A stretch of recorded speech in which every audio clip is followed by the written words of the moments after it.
Do do do do. All right, there we go. We're live. Okay, so basically, um, if you start looking at the types of people guns are pointed at, this is going back to what you were saying, where um, your dad said most guns are used against family members or some crazy statistic, which I'm sure is completely not true.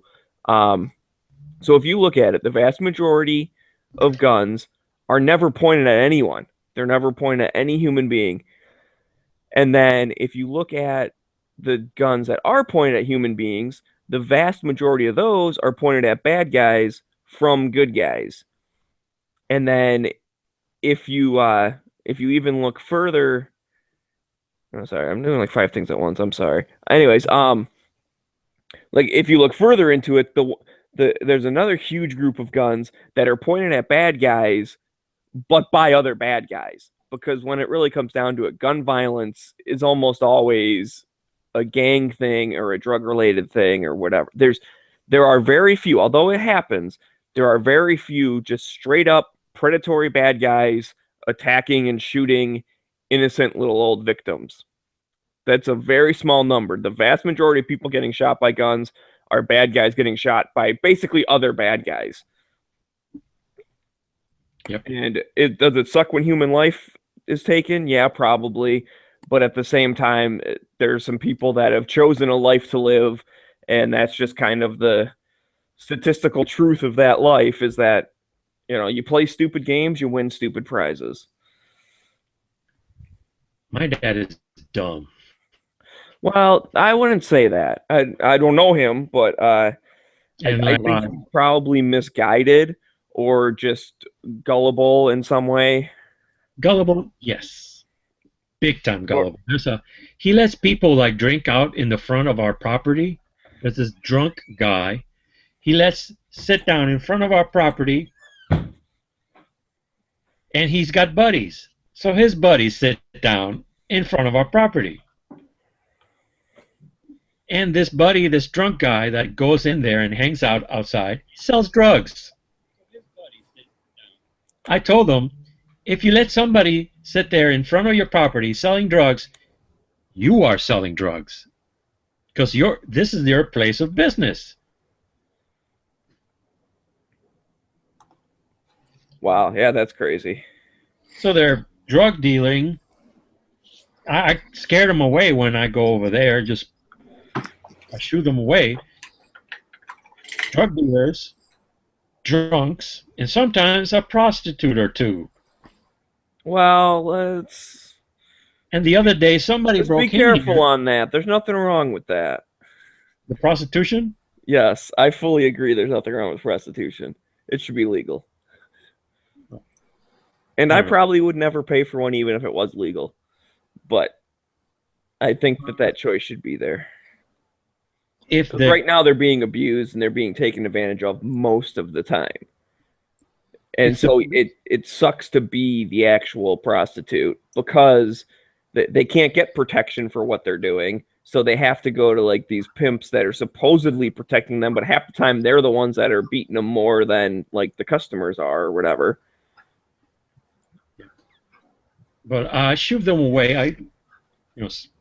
Scatter, can't be here. I tell them, and they go away. But he's that kind of guy. He let that fly. And they broke in here the other day. Somebody was out there looking in, and he said, "Hey, that door is open. I'm going to go in there and grab some stuff." And they did. I can't depend on him to defend his home.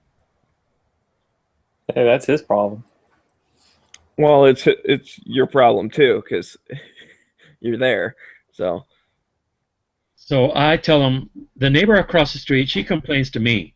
She says, they can take your property. The government can take your property if you have that kind of stuff happening in your property. It's called RICO. Like the mobsters, they get charged with that because if you let things happen in your property, you're the one that lets things happen. You're part of the business. Yeah, they're trying to get Hillary on RICO charges for her foundation. That's the ultimate goal. Yeah, that'd be nice. But yeah, I don't know if they would really do that. They tend those are the types of things that what like they're already trying to go after someone and they can't get anything else to stick, so they'll go with that. So I kind of doubt they'd go after your dad. But Yeah, I think but they it's had, possible. You're right. I mean, just like some of the dumb ATF laws, like they really never enforce them unless like they're already trying to get you for something else. So they throw in like, oh yeah, like this super bad mobster guy also had, whatever, a short barreled rifle or this, that, or the other. But like the modern person, they don't care as much. I think But I was gonna say, I think the ATF laws work in a way is like you don't want to be the guy that's getting caught breaking the law. Like you don't want to be that first guy that's like arrested for shouldering a butt fire stock. So you follow the law, even though most of us agree well, that it's fucking stupid. hang on, I don't know if you just misspoke or whatever. You can shoulder a bump fire stock, no problem. It's shouldering a sig brace is what they decided Oh was yeah, wrong. yeah, sig Yeah. brace. I meant. Right. And again, do I think that they're going to be running into ranges and staring at people and saying, "Oh, that touched your shoulder. You're arrested now." I don't think so. But that doesn't mean that if they're trying to get someone and you have videos on YouTube or something that are timestamped somehow that they can prove that you did it after, because originally you could. So that's the thing. You can't be like, "Oh, that video is from 2013 when it was legal." It's like, no, that we can prove it was last week or whatever. Then they might throw that on top of the other stuff. But that's one of those hidden ones. I doubt that they're enforcing it, but the fact that they can is bad. Yeah, it's like There are probably was tons of people that buy that thing. They buy that thing and say, well, they say it's legal to own, which it is. It is legal to own. And what's the first thing they do? They toss it on their shoulder. I guarantee it. Because they're like, well, this is really cool. And they don't know that they're doing something. I don't even want to say wrong because it's not morally wrong, but they don't know they're doing something against regulation. Yeah, one of my friends, they had a video up like 4 or 5 months after the ATF like rewrote the law, and they were like shouldering a sig brace. And I thought about commenting on it and be like, you might want to take this down because what you're doing is technically illegal now. But they're just some kids having fun, I guess. So I'm sure the ATF won't come after them for that. Yeah, but you never know. Yeah, I was trying to find this thing for the Daily Show and the opening question about Hillary's gun. I guess there's a law that's already been written, or not law, but a bill, and it's like very widespread. Like it's banning like bump fire stocks, all kinds of crazy shit, and it's just sitting there, just waiting for the House and Congress to vote on it.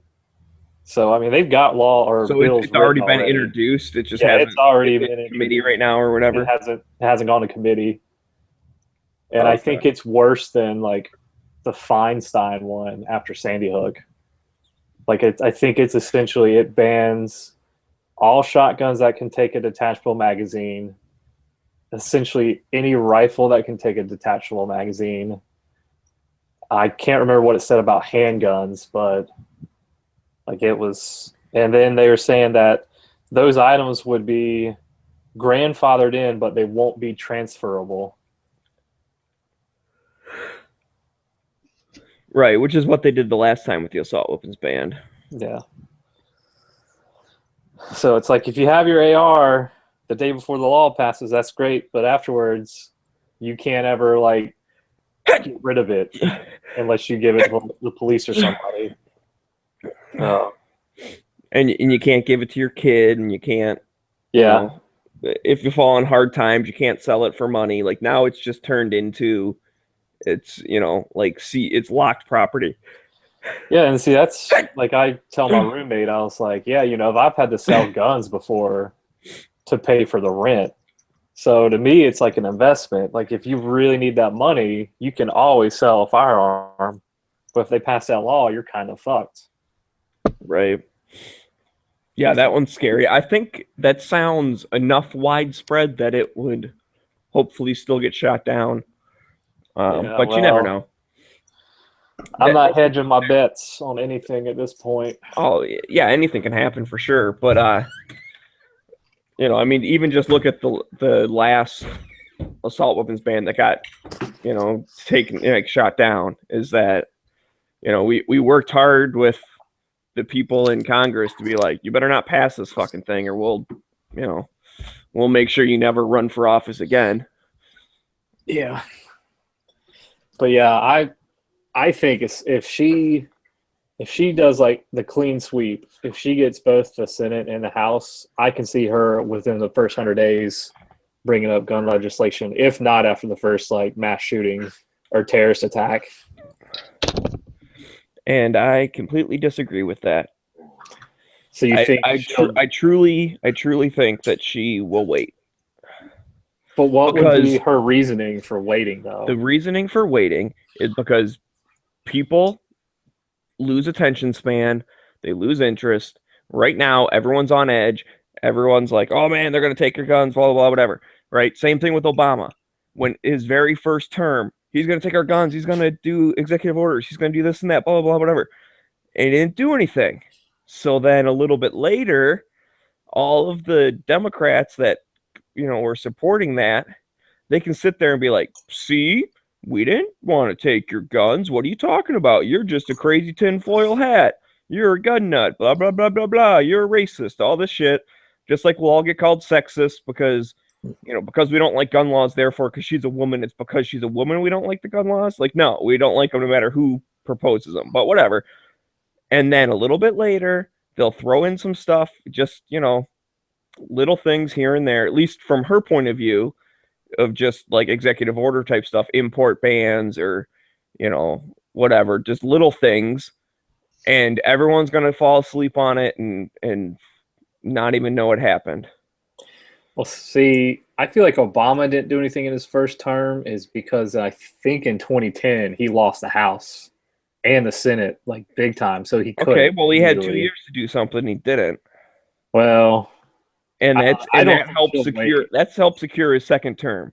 He didn't do shit until the second term, is when he's like, well, I might as well do something. Like, Nothing they can do to me now. I feel Every like president on the first day of inauguration is trying to get elected in 4 years. Once their second term hits, that's when they can start fucking the country over. The first 4 years is a 4-year long campaign to get reelected again. It's crazy, but that seems to be how it works. we'll see her two big things, and I think Matt's mentioned it on his chat a couple times, was healthcare and gun control. And Obama's already got that in the bag. As bad as Obamacare is, the healthcare is not going anywhere for a while. So now she's only going to try to get guns. You know, that's going to be her agenda, I feel like. I mean, she's been said multiple times when she didn't think people were recording her that she thinks the Heller decision is wrong. She told the Des Moines Press or newspaper, whatever the famous Des Moines newspaper out is there, she wants to try to ban handguns and all kinds of crazy shit. And then in these WikiLeaks, they were talking about how they wish that the San Bernardino shooter would have been a white guy. Because, you know, they didn't talk about gun control after San Bernardino as much as they did after Sandy Hook, because it's like, oh yeah, let's ban your ability to own a gun while these terrorists are getting guns. Yeah, that makes a lot of sense for America. So I mean, I feel like she's not going to wait. Like and it might be, she might not go for like the big bang at first, but it's just going to be little things, and it's going to start off with things that she thinks like no one's going to be able to pay attention to, like little executive orders. Right. And like I agree with you on that. But at least in the first 6 months, everyone's going to be scrutinizing every little thing she does. She won't get away with it. After a couple years, she can toss in an executive order and people won't even notice it because they'll be busy paying attention to something else. So you asked why would she wait? This is why she would wait. She'd wait for the heat to be off. As much as she does, trust me, I am not saying that she's not anti-gun. I agree with everything you said. She disagrees with Heller. That's why the judge is so scary, because any judge she appoints, she'll be like, hey, are you going to overturn Heller if something comes up? And they better say yes, otherwise she won't even appoint them. Yeah. So I agree with everything you've said. She's not good for gun rights at all.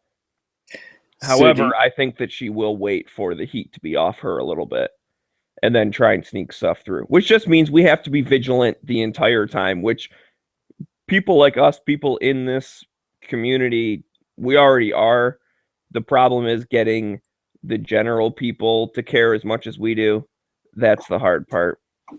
Because look at the import ban of the AK ammo that had, you know, mild steel core and lead or whatever, and they decided, well, we're gonna like manipulate this regulation that was designed for handgun ammunition and quote unquote armor piercing rounds. And I mean, even the fucking writer of the bill was like, we never once imagined this would ever be like used for rifle ammo. Like, we're not dumb. So of course rifle ammo wasn't included. And then sure enough, they did it with the AK ammo, and no one really said, I won't say no one, but the masses didn't speak out against it. And then they tried to do it the M855, and for whatever reason, I'm happy they did. Not happy they tried. Let me talk. So, like, Fox News picked it up and basically told everyone, like, they're trying to ban AR ammo. And then that's when the masses, the regular people who don't really care about guns that much, or maybe they kind of do, they're the ones that are like, oh crap, Obama's trying to steal my guns. And then they really, you know, spoke up against it. Yeah, I think if the AK-74 was maybe at least as popular as the AK-47, that ban would have probably been overturned as well. There's just not enough people, you know, shooting, you know, 5.45 to really cause a stink about it. So, I mean, it sucks that they banned like the cheapest ammunition you could get for it. But, you know, there's a lot of ARs in this country, and, you know, it's an 8.55 or, you know, it's one of the more popular cartridges for that rifle. So I can understand why people cause a fuss over it. Oh, right, as they should. But those same people should have been causing a fuss over the AK. I don't understand this mentality of, like, they're trying to ban something. What is it? It's not something that I personally shoot. Okay, fine, whatever. I don't understand it. That's that whole, when they came for so and so, I said nothing, and when they came for me, no one was there to stop them, or whatever the fuck it is. Like, that's the same thing. It's like, oh, is that my, you know, 30-06 hunting rifle bolt action? No, okay, you can ban it. Oh, another gun ban? Is that my, you know, bolt action rifle? Nope. Okay, whatever. Oh, what's that one? Holy crap, a 10-22. I use that sometimes. This is an outrage. Yeah. Like, wait a minute, dude. What? Well, how about all those other ones? Like, what the fuck? Yeah. I definitely think, you know, you might be right with the whole Clinton thing. She might wait a while, but I definitely think once she gets that Supreme Court judge in there, you can expect anything after that point. Because right now it's kind of like a split court, so any decision made would be a 4-4. Right, and that's why they're not taking certain cases and stuff. And that's even when one side does have a majority. See, that's one of the things they were talking about it at the gun rights policy conference. They are, like, the legal side of it, they are strategizing out, you know, 10 years in the future, 15 years in the future. Like, they know if we take up this case, like, all the way down here, it takes a certain number of years to get appealed. And then if the district, you know, has a different answer, then we take it up to the next one, and blah, blah, blah, blah, blah. And so they know what type of cases and about the time frame it will get to the Supreme Court. And that's what they want it to get to the Supreme Court at a time when they'll actually hear the case, because the Supreme Court gets to decide if they even want to hear it or not. And so if they want to hear it, then you also, are you going to get the answer that you want? And so that's the game that the legal system, at the lawyers and the different things, they either stall or they try and rush stuff depending on that. So there's a vast majority of stuff that they're working on that would make a great case, and they're waiting for the election to see what happens, and they're waiting for the judge, and depending on what it is, they might just have to put the brakes on for the next 4 years or 8 years and wait for something else to happen and then push it again. Yeah, so they're not dumb. No lawyer is going to walk into a liberal Supreme Court and be like, hey, we want you to review the Heller decision. What? Why would you do that? That's just asking to get shot down. Like, that's... yeah. So the pro-rights people are not going to push the cases that would lose.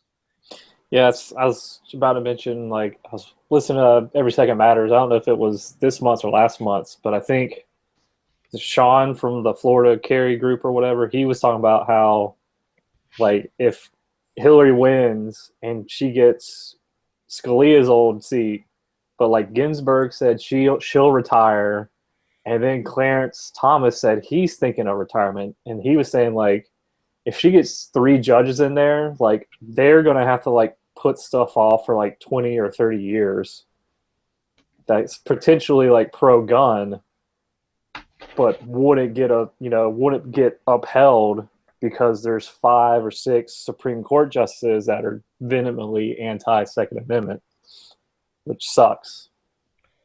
Right. Well, and that's another thing. When the judges choose to retire, that's strategized as well, because almost always, obviously the Scalia thing, that can't be predicted, right? I mean, he passed away, so it is what it is. But unless you're Alex Jones. If you're Alex Jones, he was assassinated. Okay, whatever. But the other ones, like, that's one of the things people say, oh man, she could get, like 3 or 4 Supreme Court picks. She could, but if it's just the liberal judges choosing to retire so that she can replace them with other liberal judges, it's not really that big of a swing. They're just trading one for a younger one.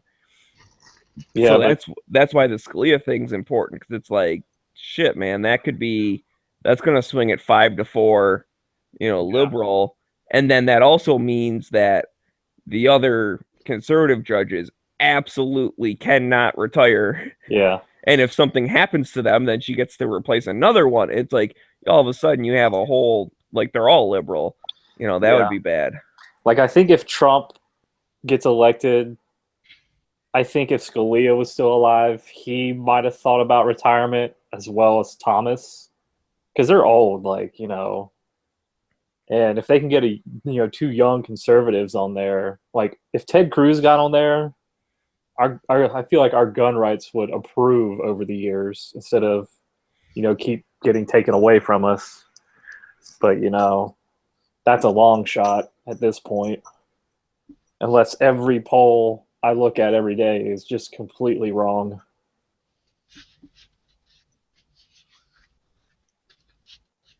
Yeah, I don't know.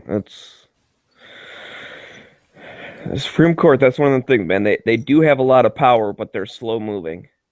Yeah.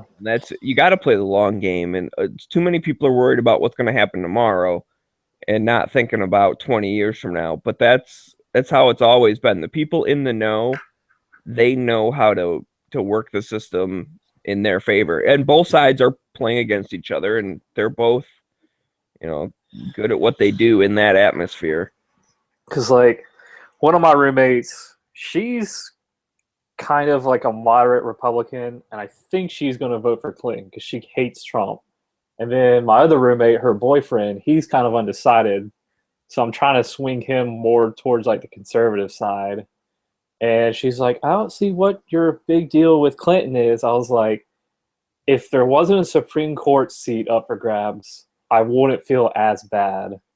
But since there is, if she wins and gets some anti-gunner in there, they could easily reverse the Heller decision along with a lot of other shit.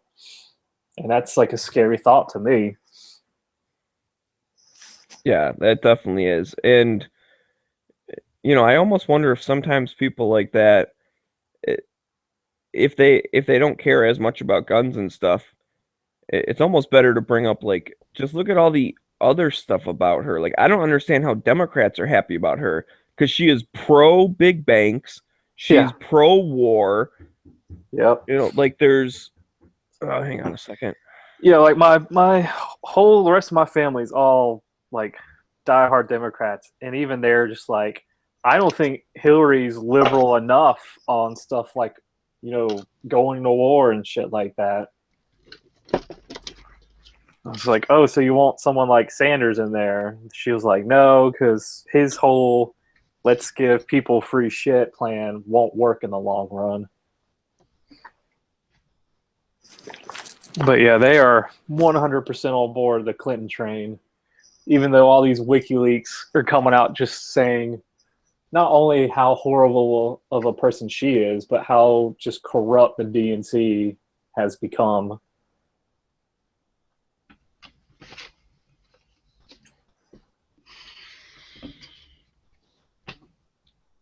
I kind of blame the Republicans for the mess we're in because we should have picked somebody else, somebody more electable. Well, people are tired of Washington, and Trump comes in there and he's like, I'm going to, shake up the establishment. I'm going to build a wall. I'm going to do this. I'm going to do that. And, that resonates with a large proportion of our society. And it doesn't help that the media gave him something like $2.3 billion worth of free advertisements because they would play every single one of his, Craziness. They play his like press conferences. They play his town hall meetings. Like he got more coverage than any of the other candidates. And that was their plan the whole time. Like the DNC and the media were in cahoots from the beginning. And she even said in one of her emails that Cruz, Carson, and Trump would be the best candidates for her to beat, and that Rubio was the toughest. Like Rubio would just have killed her in the election. And as soon as Trump gets nomination, the media starts turning on him. Like it's not a coincidence that 4 weeks before the election, they start dropping all these sexual assault allegations against him because at the time Clinton was like all these WikiLeaks were coming out just describing how horrible of a person she is. So, Never Enough Ammo just knocked on my door. For real? I think so. I think he's living a lie. I swear to God, like I opened the door and I'm like, why the fuck is Matt standing here? And he's like, hey, I'm from Anderson Windows, blah, blah, whatever. It was one of those, cold call type sales or whatever. Yeah. And I was like, nah, I'm good. Like, I got new windows and doors and shit. I'm good. But I swear to God, this guy looked exactly like Matt. And I'm like, I thought you said you lived in Texas. What are you doing walking around Michigan trying to get people new windows? Did he have a Maverick 88 over his shoulder and a Phillips in his waist belt? God, I wonder if I should chase him down the street and get a picture of him. Would that be crazy? Yep. That'd be a little crazy. Hey, hold up, man. Hold up. Can I get a picture with you? Although I'll let you sell me a window if I can post you on Instagram. I've seen people like at work and out in public. I'm just like, oh my God, that looks just like so-and-so. You think it'd be weird if I was just like, hey, you look just like my friend. Can I get a picture of you and like send it to my friend? And it's like, no, that's just too weird. I've done it before, but I don't know. Like, I was actually in the Chicago area for work, and I was working like afternoon shift or something, or did I work midnight shifts? God, I kind of forget, but it was one of those things. Like I went out there and I thought I was going to be on day shift, and they're like, oh no, you're working nights now or something. It's like, then why did I drive out here at like 10 o'clock in the morning? You're saying I have to be up all night? Like, what the fuck? And so basically whatever happened, I didn't get to eat until like super late at night. And so the only place that was open was like bars. So I went into this bar and I just wanted like a burger or whatever. and I'm sitting there kind of waiting, and it was one of those like dive bars where like I almost heard the record scratch when I walked in the door because like I wasn't one of them, like I didn't fit in or whatever. And I normally don't care about that. That's a way to, meet new people. But anyway, so I'm sitting there, and then this dude from like I guess they had like a back room that had some pool tables and shit. He comes up, and I glanced over, and he looked exactly like my best friend. I was like, holy shit, like this is insane. So I ended up kind of talking to him for a little bit, and then he's like, "Well, how about you come join us like in the back room? It's my friend's birthday." So I went and hung out with them, and those people. I mean, they were all cool. I ended up actually hanging out with them like all week because they were off at nights, and I think I worked afternoon shift because I would go to the bar to them with them after work, and then like go to bed and get up and do the thing all over again. But I asked him if I could take a picture, be like, "This is gonna sound weird," but I'm like, "You look so much like my friend. I need to take a picture and send it to him, and just to like, just because it's so crazy." And he's like, "Yeah, sure, whatever, I don't care." We had a guy that used to come in our store, and he looked just like Sammy Hagar, like just like Sammy Hagar. And finally, like one of our coworkers came up and was just like, and he'd been coming in the store for years, so like he was kind of like this urban legend almost. So finally, one of the guys came up to him and was just like, "Hey, has anyone ever told you look like Sammy Hagar?" He's just like, "Oh my god, all the time. My wife doesn't see it, but like." He's like, "Yeah, I'll just have random people come up to me and be like, 'Oh my god, can I take your picture? Are you really Sammy Hagar?'" And I'm just like, "No, I'm not Sammy Hagar, but if you want to take my picture, that's fine, you know." I You would look be like, just yes, like yes, I am. I am Sammy Hagar. I can't drive 55. Yeah, we would always joke around like because he was always looking at men's clothing. I was like, I dare you to go up to him and be like, "You gotta buy that today, because the sale's over, so you gotta buy it right now. Hey." Don't Someone, want to wait for tomorrow. someone look on my Facebook and someone posted a picture of a Glock and guacamole, and it's like fresh batch of guacamole. It's like I haven't seen that one before. So, but yeah, at least with that guy, those weren't my opening lines to him. Was, "You look like my friend. Let me take your picture." It was after like I hung out with them a little bit, and I was like, "I got to do it. I'm sorry. Like it might be kind of weird." And I think that is kind of a weird thing to do, but he was cool about it. I enjoyed it because then the other thing too, I happen to have like a picture of my buddy on my phone from like all of us hanging out or whatever. And I showed it to like some of his friends, and they're like, "Yeah, he does look like him. That's crazy." So it's not like, they literally were like twins or something. But I swear this dude looked just like Never Enough Ammo. And I was like, "Holy crap, are we doing tonight's show from my house?" Did he have the Is this a remote location? Did he have the tongue stud? I didn't look that close. Guy in New York City who looked like one of the people in Brooklyn Nine-Nine. He was buying tickets to get it on a bus, and I was gonna say something, but I don't even know the guy's name. And he looked at me, and it's like he was smiling, like, "I know what you're thinking," but I couldn't walk up to him because I didn't know the guy's name.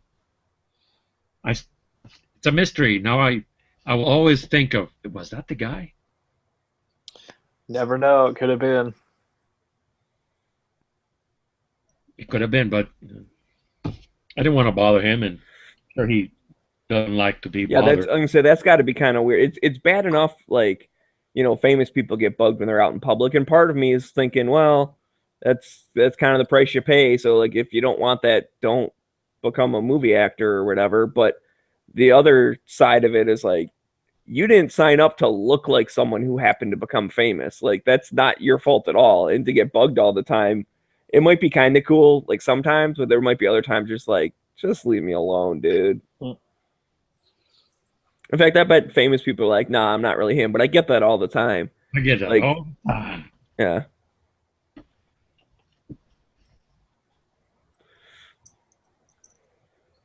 Hey, do you wear glasses? Yeah. How often do you practice shooting without your glasses? Every so often. Probably not as often as I should, but I'll run a couple mags without my glasses on. But with that, it'll be like really up close, so it's like I'm just kind of aiming for the fuzzy thing, anyways. Yeah. But yeah, that's definitely a good point. Is that you never know if you're in a fight or if it's like the middle of the night and you don't grab your glasses or whatever. Yep. Somebody breaks down the door. First thing you grab is the glasses or the other thing.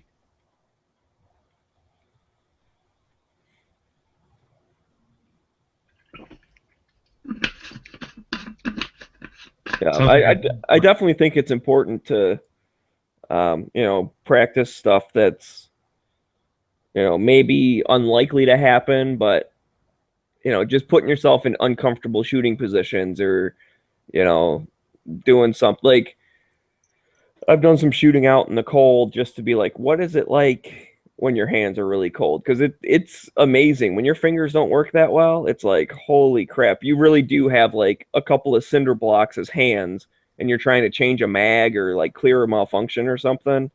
It doesn't work as good. You just kind of like smack the gun a little bit. That's why I'm a big fan of all the techniques that are like gross motor skills. A lot of people they'll use the slide release to like when the slide locks back to change the mag, hit the slide release. Supposedly it's faster. I think a lot of the competition people do that or whatever, and it could be, but I always just take the big meaty part of my hand and I just grab the top of the slide with a big old chunk of it and just whip the thing back and let it go. Because you can do that when your hands are frozen or if they're cut and bloody. It doesn't matter. You just a big old fucking grab it and throw it back. Like you're not looking for a little button or using two fingers to pull it back or something. My dad does that when we're at the range. He like pinches the slide from the back with his index and thumb and pulls back, lets it go, which it works fine, whatever. But I'd rather have that muscle memory just using my whole hand over the top, all four fingers and the big meaty part of your palm, just fucking squeeze it and whip it back. Yeah, I was reading, I don't know if it was an article or like an internet forum, and they were talking about like what you should wear to bed, like tactical bed wear. And it was like you should wear shorts or something with pockets in case you have to like stick at, like, if someone breaks in your house, to like stick an extra mag or a flashlight in your pocket. And it was like some other crazy thing. And I was just like, I never think about that when you go to bed. It was like, at least wear clothes. Like, don't run down there in your like tidy whities or whatever. I was like, well, I don't know who still sleeps like that anymore. I sure don't. Yeah. See, the problem with me is that I got so many ladies always in the bed that never wearing anything. Gotcha.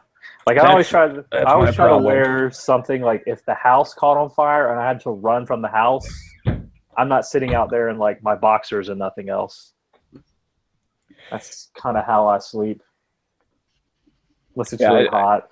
That is a good point though. Like I have a few different pair of like pajama pants, and that is what I wear. But like the ones that I wear for winter, they're like fleece, a little bit warmer, and they have pockets, and those come in handy sometimes. But then the ones that I wear in the summer are like super lightweight, and they don't have pockets. And there's been times when it's like, damn, I kind of like even just like walking around the house, I want to like toss my phone in my pocket or something. Like I'll be listening to YouTube with my phone, and then I'm getting something out of the kitchen. It's like, well, now I don't have enough hands to carry like my drink and my plate and also have my phone. I wish I could just toss it in my pocket. Like I have these, I usually, when I go to bed, I usually wear these like, they're like sweat shorts. I think they're they're kind of like gym shorts, but it's like a sweatpant material and they have pockets in them. And like, I'll just lounge, like I'm lounging in them right now.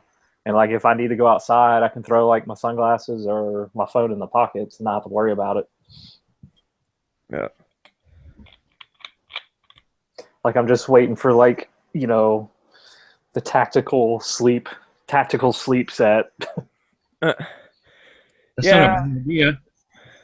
Somebody's out there listening. Tactical pants for sleeping. Like the Hugh Hefner silk sleepwear, but it's got like internal like gun holster and mag holster holders and shit Little like that. quick reloading. Yeah, I just sleep with my gun belt on. Nothing else. Because that way you have the distractionary factor, and you still have your gun belt with your extra mags in your holster. Yep. Because I don't know about you, but if I break into someone's house and like some naked dude comes running at me, but he's got a gun belt on, I'm gonna run the fuck away because this person is seriously not stable. Be like that scene off of Super Troopers when they're at the shooting range. The guy's just in his tidy whities and nothing else.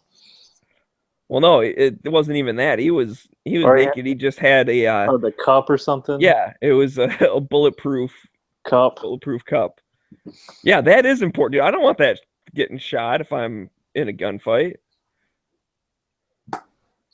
Like I sometimes wonder if like people like James Yeager just sleep tactical 24/7, like boots on, holster, everything.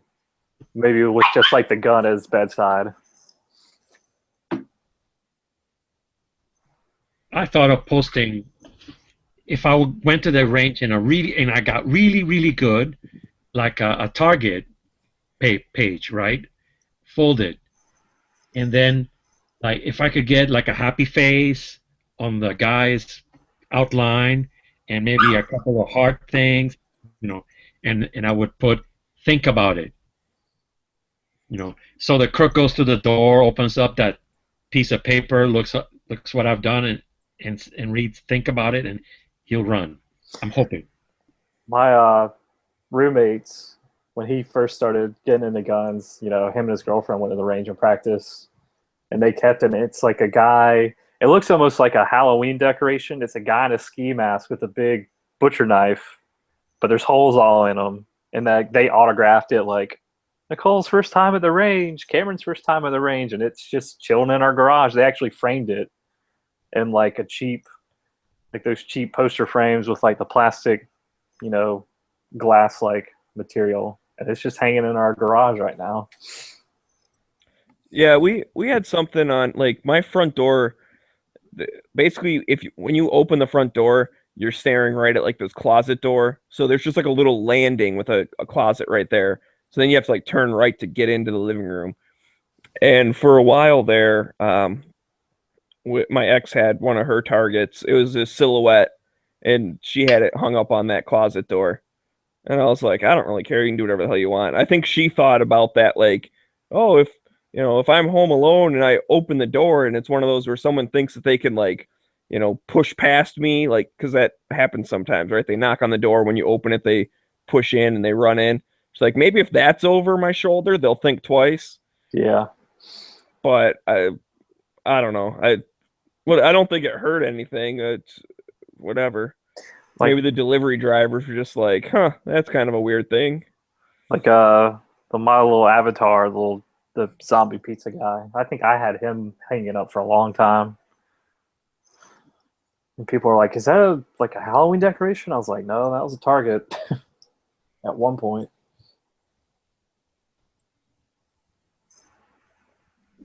Yeah, I like shooting interesting targets.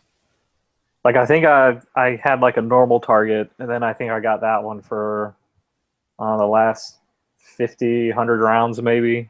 And I think some of it was 9, but then a lot of it was because I have a little 22 upper for that SIG, so I think a lot of it was 22, and then some 9mm.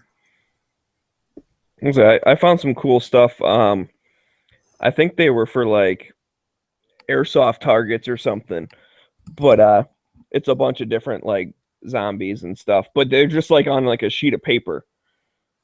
Yeah, my ex got me something like that for Christmas one year. They're like airsoft targets, but they're like zombies all over it. Yeah, but it's interesting. Yeah, and that's I look on the internet. I like to print up different targets. There's tons of stuff. Just type in like free targets, because it gets boring like shooting a bullseye all the time. Like I at least want to be shooting Yeah. a zombie or even like different types of targets and stuff. Like that's one of the things I really recommend doing this. I thought I had a lot of fun shooting this with my buddy. It's like a dartboard, and I printed up on 11 by 17 size paper, so it was like a little bit bigger. And we just were shooting them with 22s. And it's like he'd shoot 5, then I'd shoot 5. Like we each had our own target we were shooting at. And so we just kind of like kept doing that, like taking turns and just adding up the points until we decided like, okay, well, you win, whatever. It's a pretty good idea, actually. Yeah, it was fun because it adds a bit of competition, but it also, what I liked about it is sometimes you would be aiming for something and you would luck out and like still get, like a double 19 or something. So you're like, well, that's not what I was aiming for, but I still got some decent points. Yeah, eventually, whenever I get a piece of land somewhere, I want to get those little, like you just throw them on the ground, you shoot them, and they roll around, and they're like those foam type targets. So that's what's cool You about know, like shooting like cans with an AR. The can shoots up like 20 feet in the air and then lands back down. And it's fun to see how high you can get the can going. it'd be cool if you had 2 targets, right? And it'd be like battleship. You know what I mean? Your friend would have your ships and you would have his, and you get to sink them. Yeah, that'd be interesting. Somebody's got to make that, along with the tactical pants, sleeping wear. Somebody Yeah. could be making millions by listening to this. Like I'm really surprised that Glock hasn't done just a 22 caliber Glock yet. Like other than just like an upper.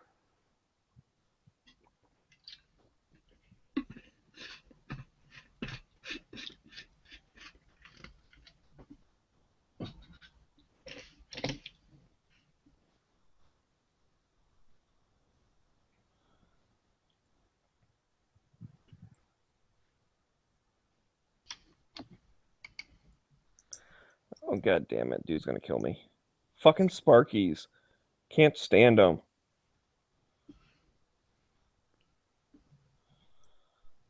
Oh, god damn it. I'm going to lose. I'm going to lose. I'm going to lose. Hey, hey, hey, hey.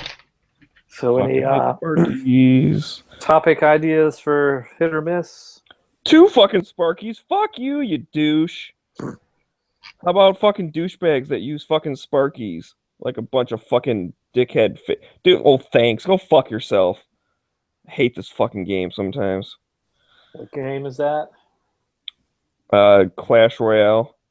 Uh, Like they have these little things, right, where you can, like, you can't like really say stuff to other people, but you can.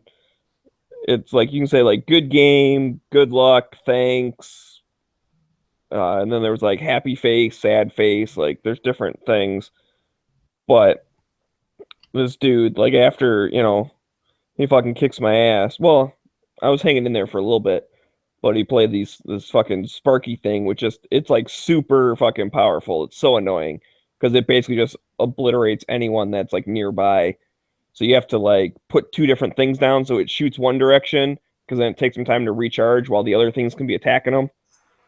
But if it's hard to beat. Anyways, so he did that, and I was like, I know I'm gonna lose when he's got 2 of those down there, because then when I'm attacking one, the other one will shoot my people, and vice versa. So then after the game ends, after he beats me, he puts up a little thing like thanks, like you fucking jackass. I know he didn't mean it like, oh, have a good day, thanks. He was like, yeah, thanks for giving me the points because you suck so much. Like that's what he meant to say. I was living with this guy and his girlfriend at the time. It was right around the time Call of Duty had just come out. And he would play, but he would just get on there and just troll people like hardcore. But one day he was playing against this guy, and I guess he was in like the Marine Corps or something. So then my roommate, being like a dickhead, was like, "Oh yeah, I'm in the Marine Corps too," and yada yada yada. And this guy was just like, "Where did you do your yada yada?" And he's just like, "Oh, Fort Lauderdale." And he's just like, "We don't even have a base in Fort Lauderdale." And he just kept talking more shit, and my roommate kept talking more shit. So finally, and his username was Straight Evil, which is also his license plate tag. And this guy was like, "I'm gonna find you, Straight Evil. I'm gonna fucking find you. I'm gonna fucking kill you." And like after the game was over, he was like, "Dude, you don't think he realizes Straight Evil's my license plate tag, dude?" I was like, "I highly doubt it." But if he comes up and if he shows up and beats your ass, you know you deserved it. You're talking shit to him the whole time. Not only are you talking shit to him, talking shit about the damn Marine Corps. You know how many fucking veterans and active duty people are probably on here playing right now? But he's like a total smart ass dick, and he's got this like smoking hot wife. I'm not sure how he managed to pull it. She just must like being around a jerk all the time.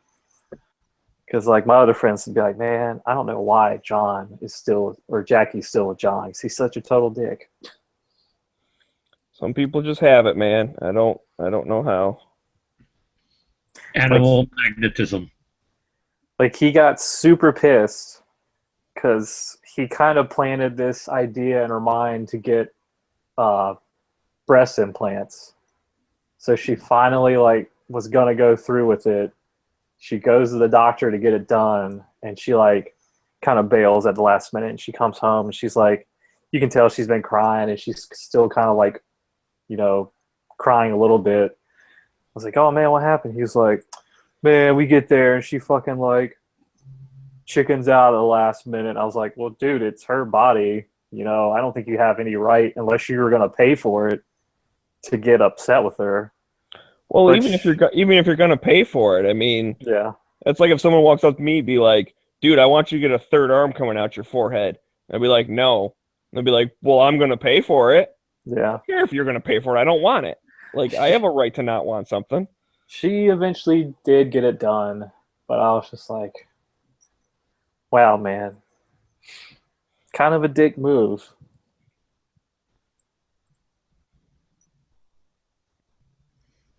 And then, like after she got it done, he was like, "Yeah, I'll send you a picture of Jackie's new tits."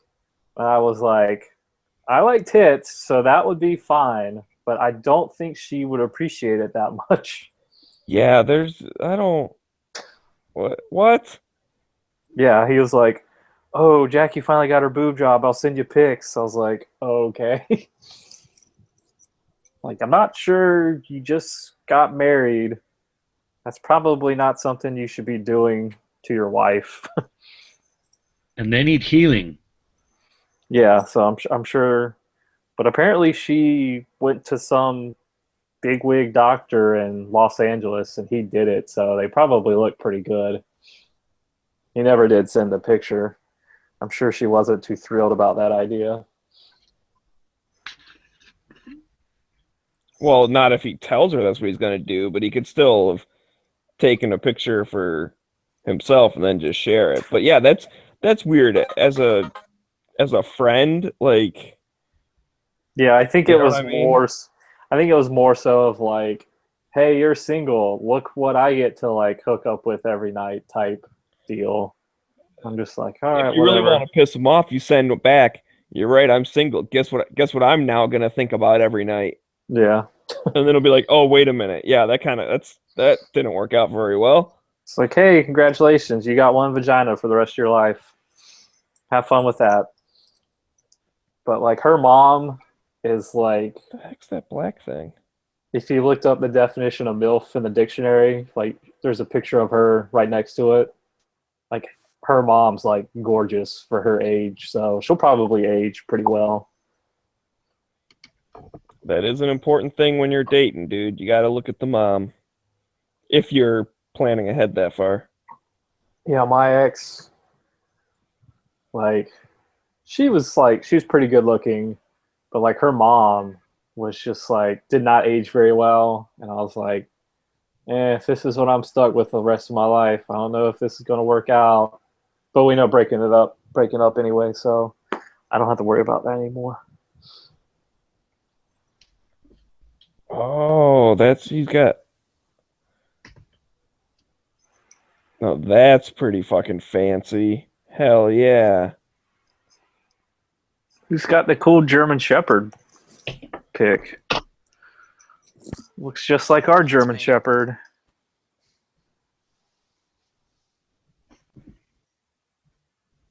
Someone stole your German Shepherd and now they're taunting you on gun channels? No, that Exactly bitch what I'm is doing. that bitch is sitting right here next to me. I'm surprised she's not begging me to go play with her. Awesome. My buddy set up Halloween in his front yard. It's looking pretty good this year.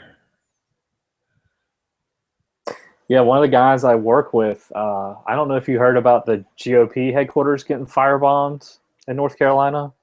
But like Yeah. he heard it. Like he was sitting in his backyard and he was like, the hell kind of noise is that? And he lives right next to one of the DAs for the county. And like he came out the next morning, he was just like, hey, you gotta tell me what's going on. He's like, I can't answer any questions. I can't answer any questions. He's like, yo, we're neighbors. You gotta let me in on it. He was just like, all I can tell you is we're investigating it, yada yada. And I think they finally caught the guy. Like the guy confessed to it, but it was like some old dude. I'm not sure if he was like white or black or anything.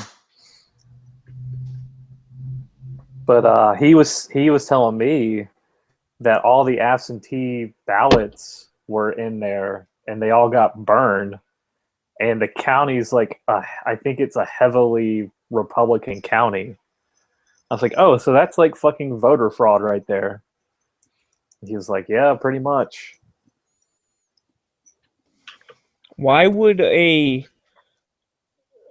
like a candidate office have ballots? That doesn't seem to make sense. I don't know. That's Like it was the Republicans' building. Why would they have voter ballots? That doesn't seem right at all. I don't know, that's what he was telling me. So maybe he heard it wrong, but Maybe they had samples. he was saying I guess they had like all their voter lists and everything in there, so all that's gone now. Well, yeah, I can see that kind of stuff, but like, yeah, I don't know. I don't know. Probably It sounds fishy to me, that part of it. And it could be because maybe it was like a shared building with the county or something, like whatever. I really don't know. But the idea that people would send in their absentee ballots and the Republican committee, like their building would be the place that they were stored. Does that Yeah. not sound like maybe they would be like, oh, hey, look, this person sent in for Democrat. I'm just going to throw this away. Like, that's Oh, the yeah. whole reason we have the elections committee, is they're supposed to keep track of all that stuff. Yeah, he probably just heard wrong, but he was like, yeah, I think the voters list and all that shit was in there. I was like, damn, that sucks.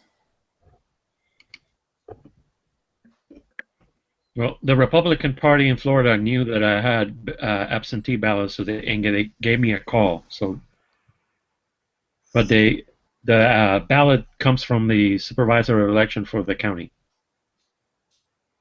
But like they reported on it, I think Fox News reported on it for like a day. And I was like, so if you're telling me that happened to like a Hillary Clinton campaign office, that they wouldn't report on that shit for like a week straight, it's just total collusion. I mean, I guess that's their right. You know, it's not a state-ran press, so they can report what they want to. But it's, you know, if the uninformed voter if that's all they watch, then you know you could easily manipulate, you know, maybe not so bright people into voting for somebody like that. And like one of her leaked emails, like she's like, "Oh, I wish more people were dumb."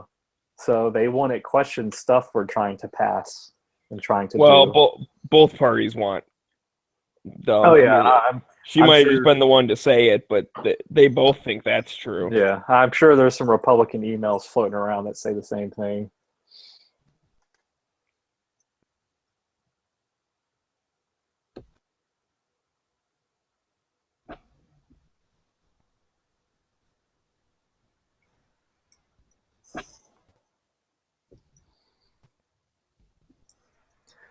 Oh, it's going to be interesting in 21 days. Oh, I was going to ask you, Smeggy, are you and Night Strike going to do like a hit and miss election night special? Oh, that's an awesome idea from the Smeggy bunker because I'm going to be in hiding. I thought about that day at work. I was like, oh, I wonder if they're going to do anything special Tuesday night election. Because I think, like, according to the polls, as soon as Florida, Ohio, Pennsylvania, North Carolina, Virginia's polls close, that's going to be a pretty good indication who's going to win the election. Like, you might not even have to wait for California. Well, you definitely don't have to wait for California. I will bet $100,000 that Clinton wins California. Anyone want to take me up on it? No, hell no. Those are already in the bank. I'm calling it now. Special hit or miss election coverage. Clinton wins California. Whoop-de-doo. We already knew that was going to happen. Yeah, big surprise.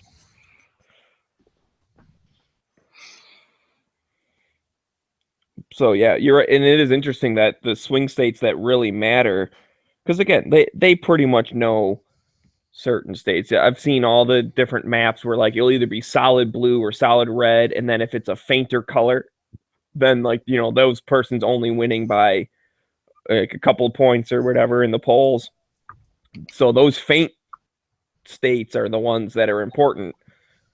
So you could pretty much, I think Real Clear Politics already has Clinton with like 200 some delegates. Yeah, like those are already locked in the bank. It's going to happen. Yeah, I think she's already got like 260 locked in. And what do you need? Is it 370 you need? 273. 270.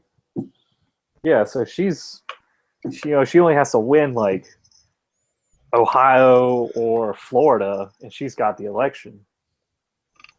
If she wins every other state that Obama won, she has to win like a couple of the swing states, and he has to like sweep the swing states plus like get all the same ones that Romney won.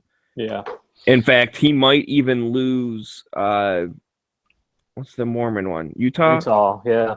Because like some random ass person who happens to be Mormon is getting like 20% of the votes out there. Yeah, I saw that. I think it's like Ian McClellan something. Starts with an M. Let's see. Real Clear Politics electoral map. I have to say, Real Clear Politics, man, if you want to see a good average, because we all know polls are slanted. I agree with that. But you can see them where you got like some that have Clinton winning by 11 points and the others of them have Trump winning by 2. So when you average those two out, you're like, okay, she's not doing as good as the one says, but he's still not winning. Yeah, that's the only website I use because it takes like an average of all of them. They have it at 256 versus 170, and there's 112 in toss-ups. So he needs another 100 electoral votes, and she needs another, what would that be? Fucking 14. Yeah, I think it's scary. I think Florida's 25, maybe. Florida's 29. 29. North Carolina might be like 14. So if she wins North Carolina. North Carolina's 15. 15. So yeah, if she wins this state, that's it. Ohio's 18. Indiana's 11. Minnesota's 10. Iowa's 6. Like I'm just looking at the toss-ups. Nevada's 6. Arizona's 11. I'm surprised Arizona is considered a toss-up, but that's crazy. It might just be because they're more libertarian or something. Maine is 2. Oh boy, that's a good toss-up. Got to win that one. Well, I think Maine splits theirs as well. So, that's true. Some of these aren't winner take all. That's a good point, right? Maine. I think Maine's the main one. Or in the Electoral College, they don't have those, or do they? I don't think they do. Maine's different because, like, you can win a possible of 2, but if Trump wins certain counties and she wins certain counties, then they both split the 2 total. Really? I feel like Maine's the only one that does that. There might be a couple more states, but Well, I know in the primaries there are states that do Yeah. that, but primaries aren't really elections. That's Yeah, the no. thing that when everyone was freaking out about certain stuff in the primaries, I'm like, listen, the primaries are like, they're made you know, up essentially. well, here's the thing. The Democratic Party is a private party. They get to do whatever the fuck they want. If they want to nominate Mickey Mouse, they can. It's just they've set these rules up that everyone agrees to go with that, hey, we'll ask the people that are, because some states, they say, like, you have to be registered as that, and others of them, you can vote either one. So then you get the whole thing where, like, the other side comes over to vote for the worst candidate, so then their guy wins. Like if I went to the election and voted for Bernie Sanders or whatever, like trying to get him nominated so that the Republican guy would have a better time beating him, that type of thing. But it really is. It's a private organization that's, yes, they're asking the public, hey, who should we nominate? And if you're part of the, I think the only people who should be allowed to vote in the primaries are registered Democrats or registered Republicans, because that's like if the NRA put a poll to the whole nation of like, who should our board of trustees be? No, you don't get to vote for the board of trustees unless you're a paying member. Well, with NRA, you have to be a lifetime member, or if you've been a paying member for like 5 years in a row, I think, and then you start getting a ballot, which those are important, guys. If you're part of the NRA and just ignoring that shit, you should, even, you don't have to vote for all of them. Just find like a handful of people that are the good ones and make sure you at least vote for them. Don't just fill out the ballot like, I'm just going to randomly pick names, because the way that they figure out their directors and stuff are based on how many people vote and whatever. But like, I know, was that Tim Knight? That guy's awesome. He ran for the NRA. I think he is a board member now. But he was on We Like Shooting and stuff. I'm trying to remember, what was the other one? There's like been a handful that I'm like, yeah, these guys stuff, because they're much more pro rights, and they kind of want to kick the NRA in the ass to be like, hey, let's go after some of these people a little bit better, and anyways, that's a side topic. But anyway, so the point is, they're private organizations. They get to nominate whoever they want. The Libertarian Party, they just do a caucus, and basically, if you care enough about that party to show up, and I don't know what the requirements are to be like a voting member or whatever, but whoever they decide, like, that's, you just get to pick, okay, we're all going to vote for this person or that one, and then they add it up and say, this is our nominee. But they're deciding between, like, 3 people this last time, and it is what it is. They just hold a convention.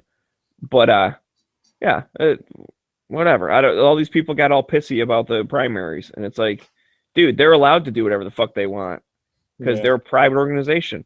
Does your sports team, does the coach come out every Sunday and say, all right, we're going to have a vote for who's the starting quarterback? No, he picks who he thinks the best person is. And he could be wrong, but that's his choice. He's the coach. Yep.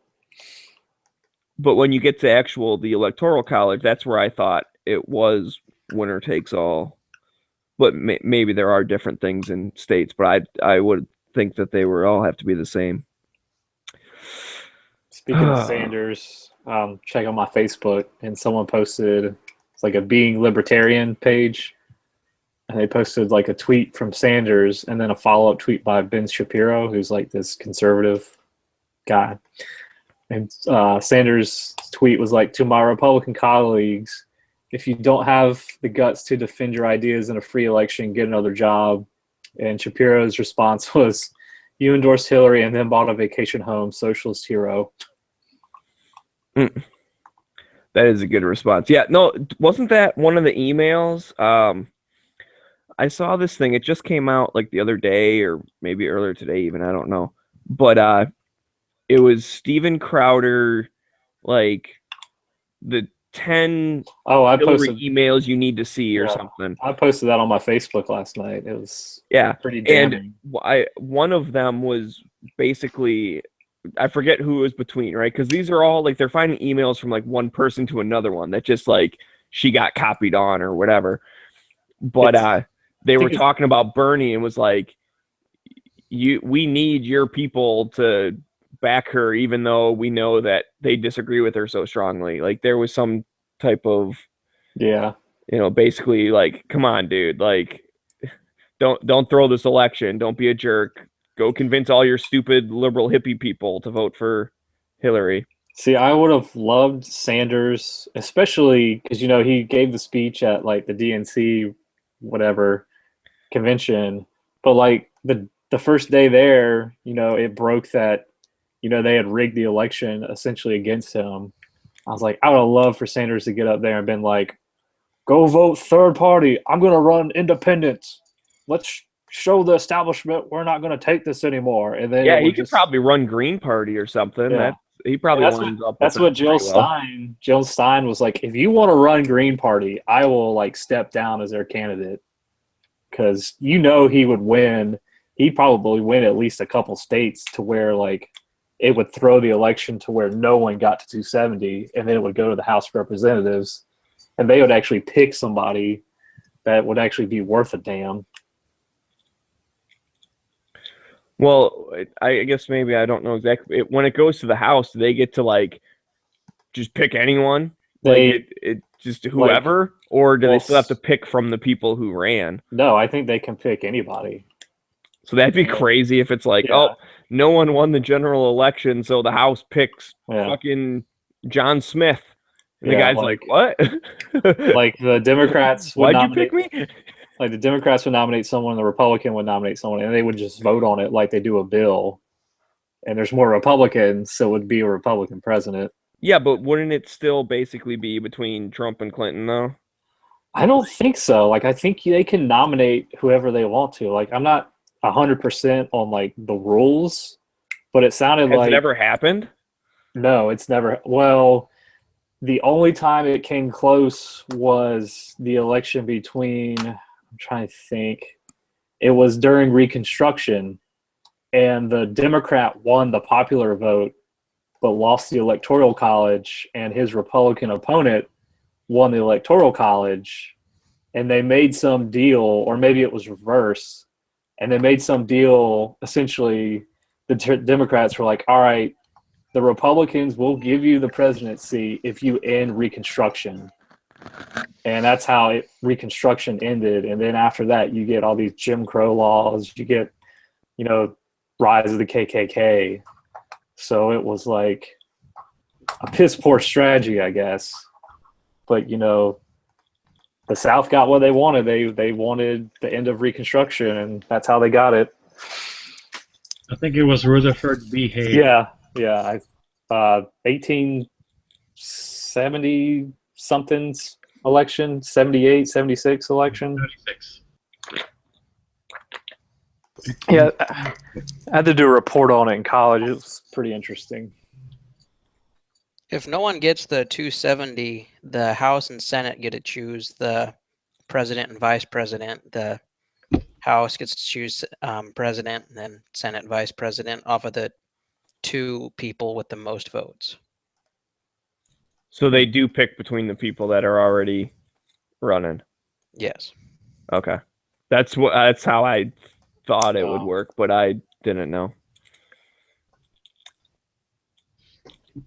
So I guess we would still get Trump. Which is better for gun rights than Hillary. Like how crazy would it be if the House picked Trump and then the Senate picked Clinton as like his VP? Like, how long do you think Trump would live in office? Yeah, you know what? That's a very good point, because people have a tendency to, have accidents when Clinton wants them out of her way. And that, that'd be interesting. Well, it wasn't crazy. Like back then, that's kind of how they did it. Like Lincoln's vice president was a Democrat.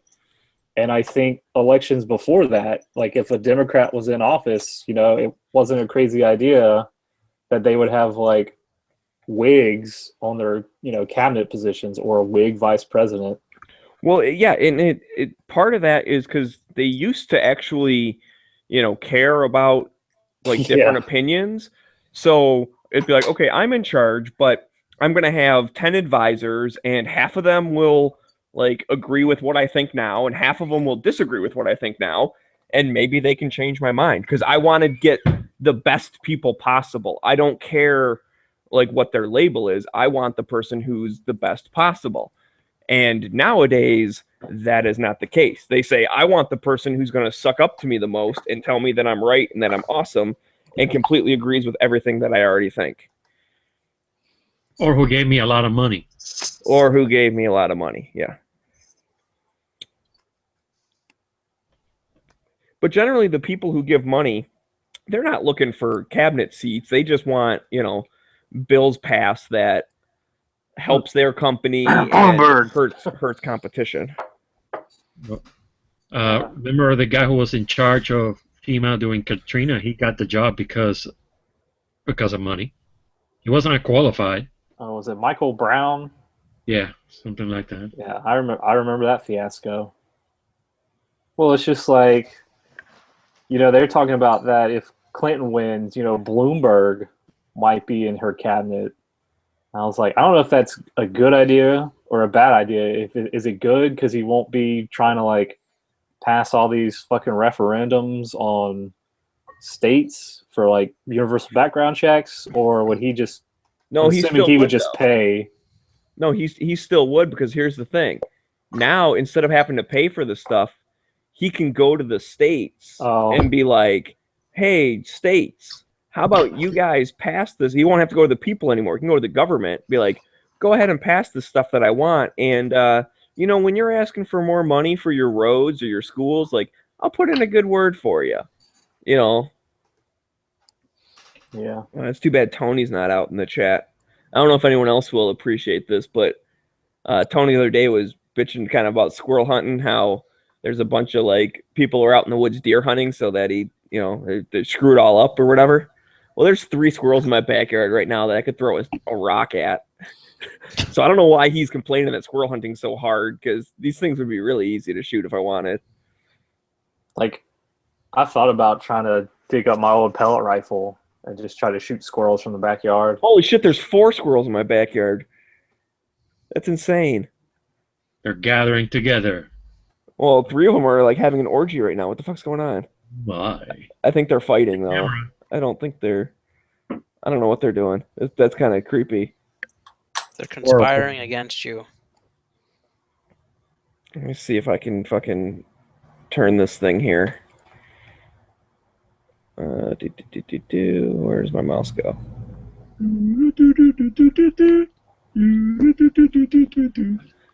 Okay. Oh, they ran away when I stood up. No! Did you see him for a second? Thought I saw something scurry by. We have live footage.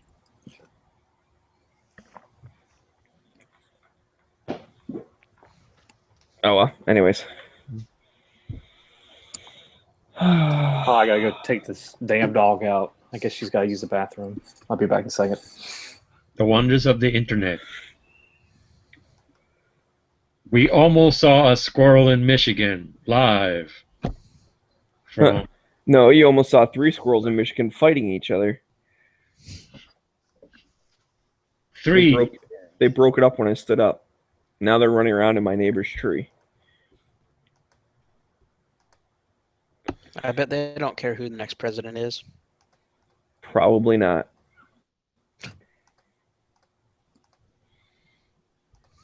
That's because both candidates are in the pocket of Big Acorn. Big Acorn. Actually, technically, isn't Acorn like a... Don't they normally support the Democrats? Yeah, that's a... So maybe the squirrels would be Democrats because they like Acorn. That's that voting thing. Yeah. It's something. I just remember there was a scandal with it. I don't even know what it is. I thought it was something to like help poor people or something, but they were using it to like get votes or something. They did something wrong. I forget what. People who don't have a lot of money usually vote Democrat, see? So they were I guess they were trying to lure people. You want to be a Democrat. Maybe that's the problem. Yeah, but they were like misusing money or something they were supposed to use for something else. I forget exactly what it was. That kind of stuff, people get all like, I don't I don't know. I don't pay attention to that as much, just because I don't like when people are shocked that political organizations are corrupt on either side. Like, they all are. Is this news to you? It's like, what? Why are you overreacting so much? Like, I knew that when I was 10 years old. I just didn't know the names of any of them, but I knew they were corrupt. So how are grown adults being like, "Oh my God, can you believe they misused money?" Yeah, I can. I'd be shocked if they didn't. Money is the mother's milk of politics.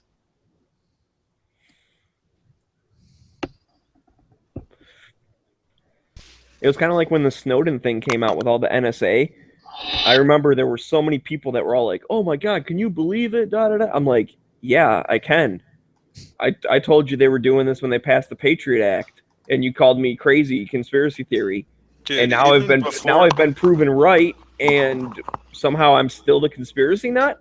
Like, even before 9/11, people always assumed that the government was keeping track of everybody as much as they could with the advances in technology. They're not going to not use it just because there's a law. Nobody's going to question them when there's no transparency. But before the Patriot Act, I didn't think that they were collecting data on every single person. Now, I knew when they found someone of interest, they could go back and see every single person they ever called. Like, I knew those records existed, and I knew they had access to it. But it was my belief, and it's just from, whatever, I didn't have any facts or anything. I assumed it was like, okay, they go get a warrant, and then they can look up all your stuff. And if they find out that you're a bad guy, they go get you. And if you're a good guy, then they say, okay, never mind. But then once that passed, but it was like, we can do anything in the name of terrorism, like, to stop it. I was like, oh, that's scary, because they're just going to start watching everybody now. And that's what I was saying back then, and I was the crazy conspiracy nut. And then it comes out like, oh yeah, by the way, they're watching everybody. They're not just watching people that they think are terrorists. They watch everybody, and then they go back and say, okay, this guy might be a terrorist. Let's go look at his stuff. And they're also people that get flagged as, person of interest for something else. It's supposed to only be used for terrorism, but if they catch a drug dealer with it, like, no one complains. Yeah, they've been using the Patriot Act on non-terrorist related crime activity, which was what people were afraid of in the first place. Right. Oh no, but I'm a tinfoil hat guy because I say that, like, what the hell? Well, yeah, we all knew it. We all knew it. The general public was like, I don't know, the Patriot Act sounds good. How can you be against that? You're not a patriot, you scumbag. Yeah, they named it. It was a pretty smart move to call it a Patriot Act. That's what they do with every bill. That's what they do. The nicer it sounds, the scarier it is. Yeah, the nicer it sounds, the more, if you're against it. Like, take Goldwater, for instance. They're always, like, people are always throwing Barry Goldwater back in Clinton's face, saying, oh, Clinton was a Goldwater girl and Goldwater was a racist. Well, Goldwater didn't want to vote for the Civil Rights Act the way it was written, but he wasn't against civil rights legislation. So they're turning him out to be this, like, huge racist when the guy was never even, like, ran on that. He didn't run on, like, he wanted to reintroduce segregation and all that. It's all bullshit. Right. Well, and that's like, there are times when like a governor has, like, vetoed something that was, let's say it was like a gun control thing, and he vetoes it not because he's pro-gun, but because he thinks, like, this bill doesn't take away enough guns. So, like, they veto it, or he sends it back saying, hey, how about you just add the word all in front of the word guns, and then I'll sign it.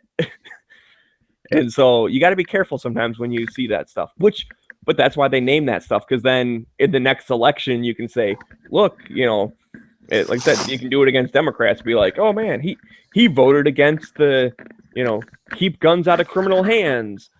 And it's like, the Democrats would be like, oh man, he must be pro-gun, I don't like him. But in reality, it's because he wanted to keep guns out of all hands. A few years ago, there was like a bill called the Women's Protection Act or something like that.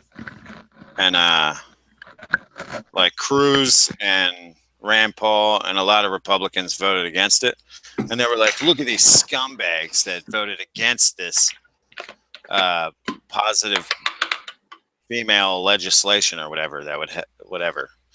But the reason why they voted against it was because there were provisions in that bill that they didn't like and that were more damaging than the law was actually supposed to help. So they give the names these feel-good laws. So when you're against them, people can be like, "What are you, a scumbag?" Right. Well, and that's Like the Save All the Children law or something. right. And so the way I look at it is the more boring a law sounds, probably like the better it is. Like if they're voting on a law that's like, proposition to change 255 funding, blah blah blah, and you're like, what the fuck are they even talking about? That's boring. It's probably just normal like government stuff, and it's probably harmless. But if they're voting for the, don't kick puppies in the face law, I'm like, oh shit, what are they trying to do? And like the actual law would be, I don't know, whatever. So, like locking everyone in prison or something. A good example is like the Clean Air Act. It's like everybody wants clean air, right? Okay, I'm for that. I'll vote yes.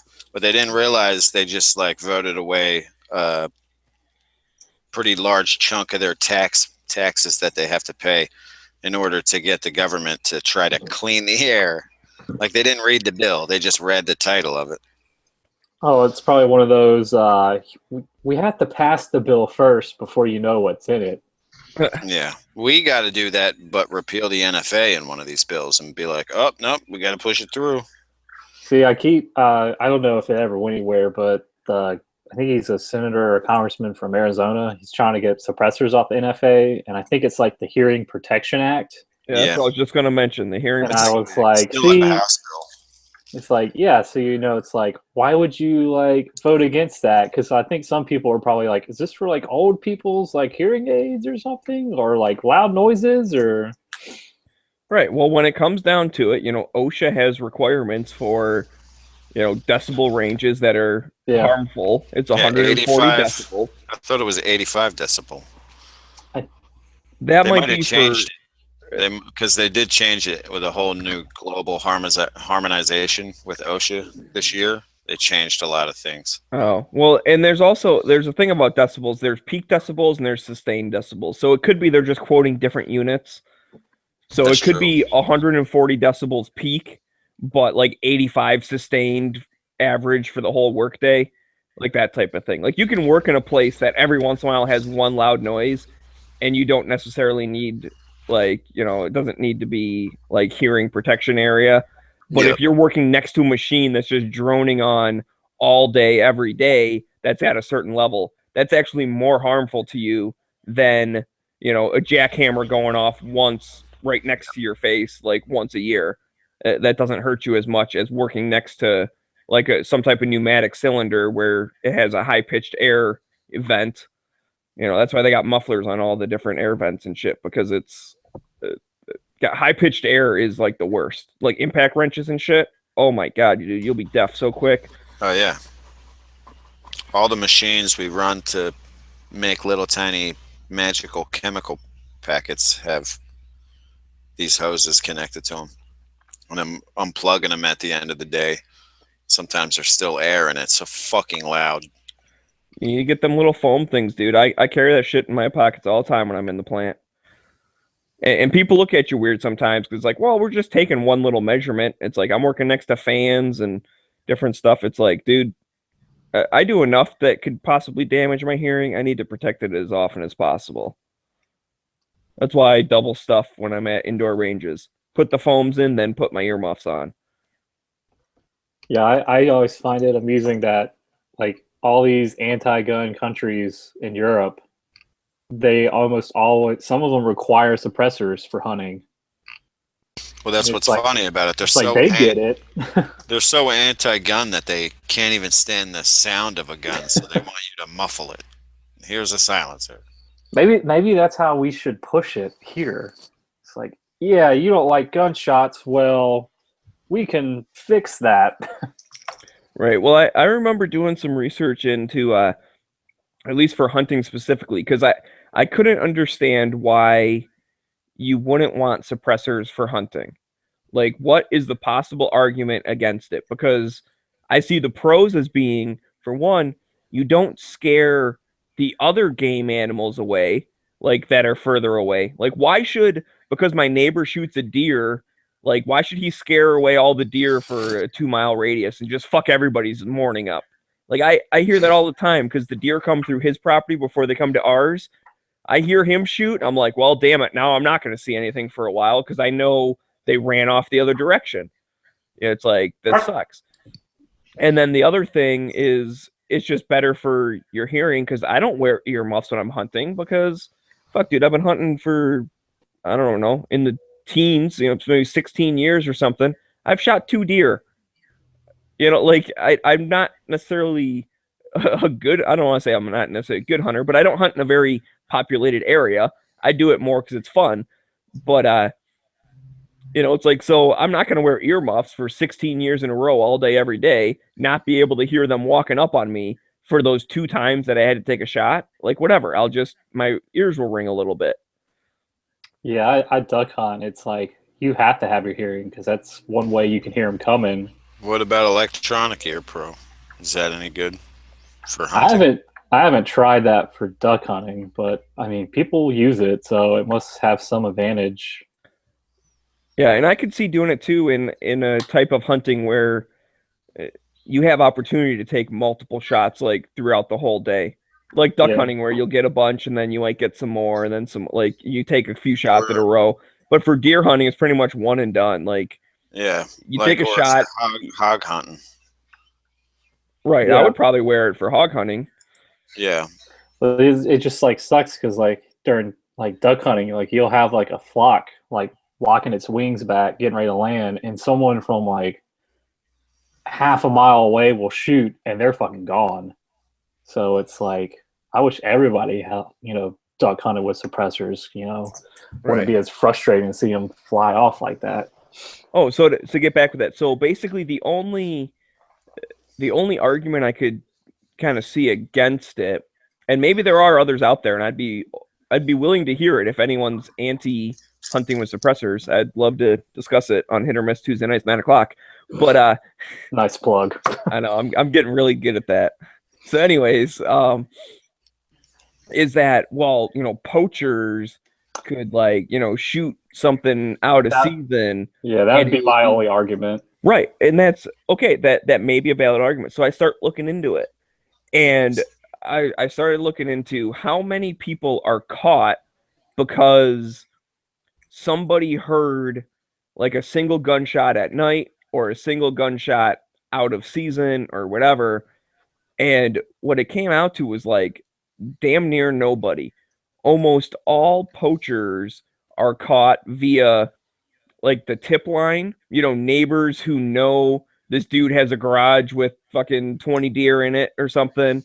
Or they, a friend told a friend who told a friend, and that guy reports the first one, or random like inspections. There's not DNR officers wandering around the woods at night listening for gunshots and then trying to figure it out. It's almost all tip line stuff, and then the other violations are the ones, like I said, like the random inspections where they walk up on someone and it turns out he doesn't even have a hunting license, and they're just out there hunting anyways. The only other group I can see would be like PETA, and their argument would be is like, oh, well, if the animals can't hear the gunshots, they don't have a chance to run away. I don't think PETA really touches it because it's conservation, and PETA's already been called out like so many times on how they euthanize animals. Oh, yeah, that's a good point. So they're kind of like, okay, that's, I guess, a necessary or useful form. Yeah, they're still anti-hunting, but yeah, I don't think that they would step in between hunting with suppressors or not, because I think if at least the individuals, like if you talk to someone who's a member of PETA, they're gonna tell you hunting's evil. Like that's just what they think. But you're right. The vast majority of all of the state budgets come from selling hunting license. Like I don't know if every state has a DNR. That's what it's called here. I don't know if it's the same everywhere, but they all have something like that, right? The people that are in charge of protecting wildlife and, you know, conserving certain areas, like there's state parks that, you know, are not allowed to hunt, so those are like animal refugees and all this shit, like all that kind of stuff. They get all their money from selling hunting license and fishing license. Yeah, we have like a wildlife department down here, but I mean, North Carolina a couple of years ago, they passed where you can hunt with suppressors now. And now you can hunt certain things on Sunday, which had been forever illegal, at least in this state. We've always been able to hunt whenever. So anything that has anything to do with doing stuff on Sundays has religious roots. Yeah. Like you can't buy beer here until after 12 on Sundays. Ours is like that too. I never even knew. You can't buy liquor here on Sundays. Oh yeah, our ABC stores are like, we have ABC stores. Like it's a state ran, state funded liquor distributor, and they're closed on Sundays and almost every holiday. Although I thought they did away with that in Pennsylvania, and there was some stores just weren't willing to open on Sunday. I guess they were too used to having that day off. Yeah, and that's fine too. I mean, if they think they're not, if you do market research and you think you're not gonna make enough profits on a day to pay all the employees to be there, like you can close for a day. There's a lot of places, you know, that like a lot of restaurants close early on Mondays because for whatever reason people don't eat out on Mondays. My buddy worked at a pizza place and they always closed early on Mondays. I'm like, what the fuck? He's like, no one orders pizza past like 7 o'clock on a Monday. So why are we paying to have a bunch of people here do nothing? Like a lot of our local like mom and pop gun shops, like not the, you know, big brand stores, they're closed Sundays and Mondays. Yeah, and that's like I said, that part's fine. As long as someone who is willing to be open those days is not, you know, not banned from opening those days. Like, I just don't like laws telling stores when they can and can't be open. Yeah. Like, because I remember I was at the grocery store one Sunday, and I didn't realize it was Sunday. It was like 10:30, and I was like, why are there no lights in the beer aisle on? I was like, oh, fuck, I can't even buy anything. Never mind, I guess I'll go home and wait for 2 hours. Yeah, well, that happened to me. It was, I was going to go out on the sailboat. It was every Sunday in October, they do sailboat races. This guy I used to work with, and you know, it's one of those things that like you're out there for a while, and a lot of times even after the race is over, we end up just kind of like cruising off in a random direction and just spending the day out on the lake, you know, especially if it's nice out. And so yeah, you have a couple beers or something. We normally bring food to like make a little lunch and stuff. So I wanted to get some beer, and I stopped into the store, you know, before I went on a boat, and it was like a liquor store. It was open. Like basically all it had was beer and liquor. I mean, maybe it was like a convenience store kind of thing, you know, I guess they had chips and shit, but it's like, I went to buy something. Dude's like, I can't sell that. I'm like, what do you mean? I'm like, I'm 21. I want to buy some beer. And he's like, nah, dude, it's Sunday. We can't sell before noon. I was like, well, what the fuck am I supposed to do? I'm like, I'm getting ready to go on a boat for the rest of the day. Like, I can't just come back in an hour. I'm going to be in the middle of the fucking lake.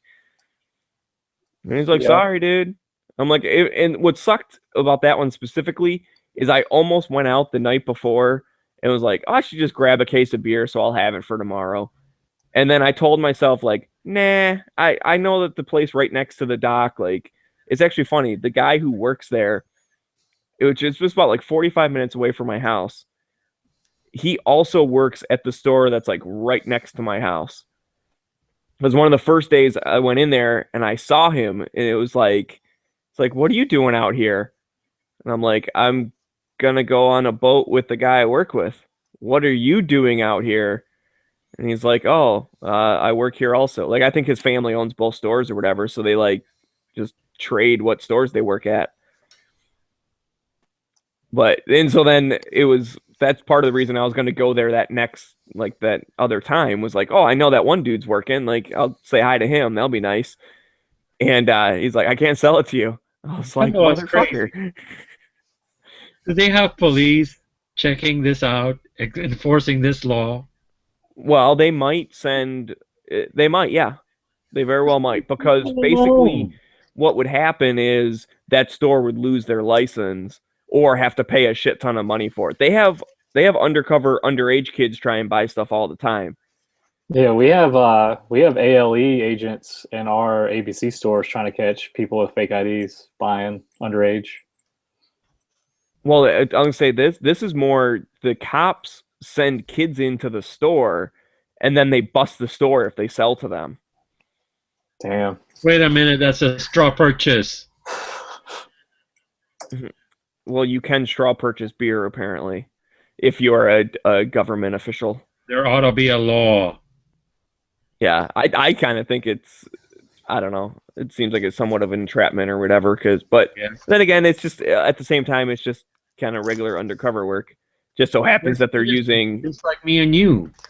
they're using kids as a They're nothing special. pawn.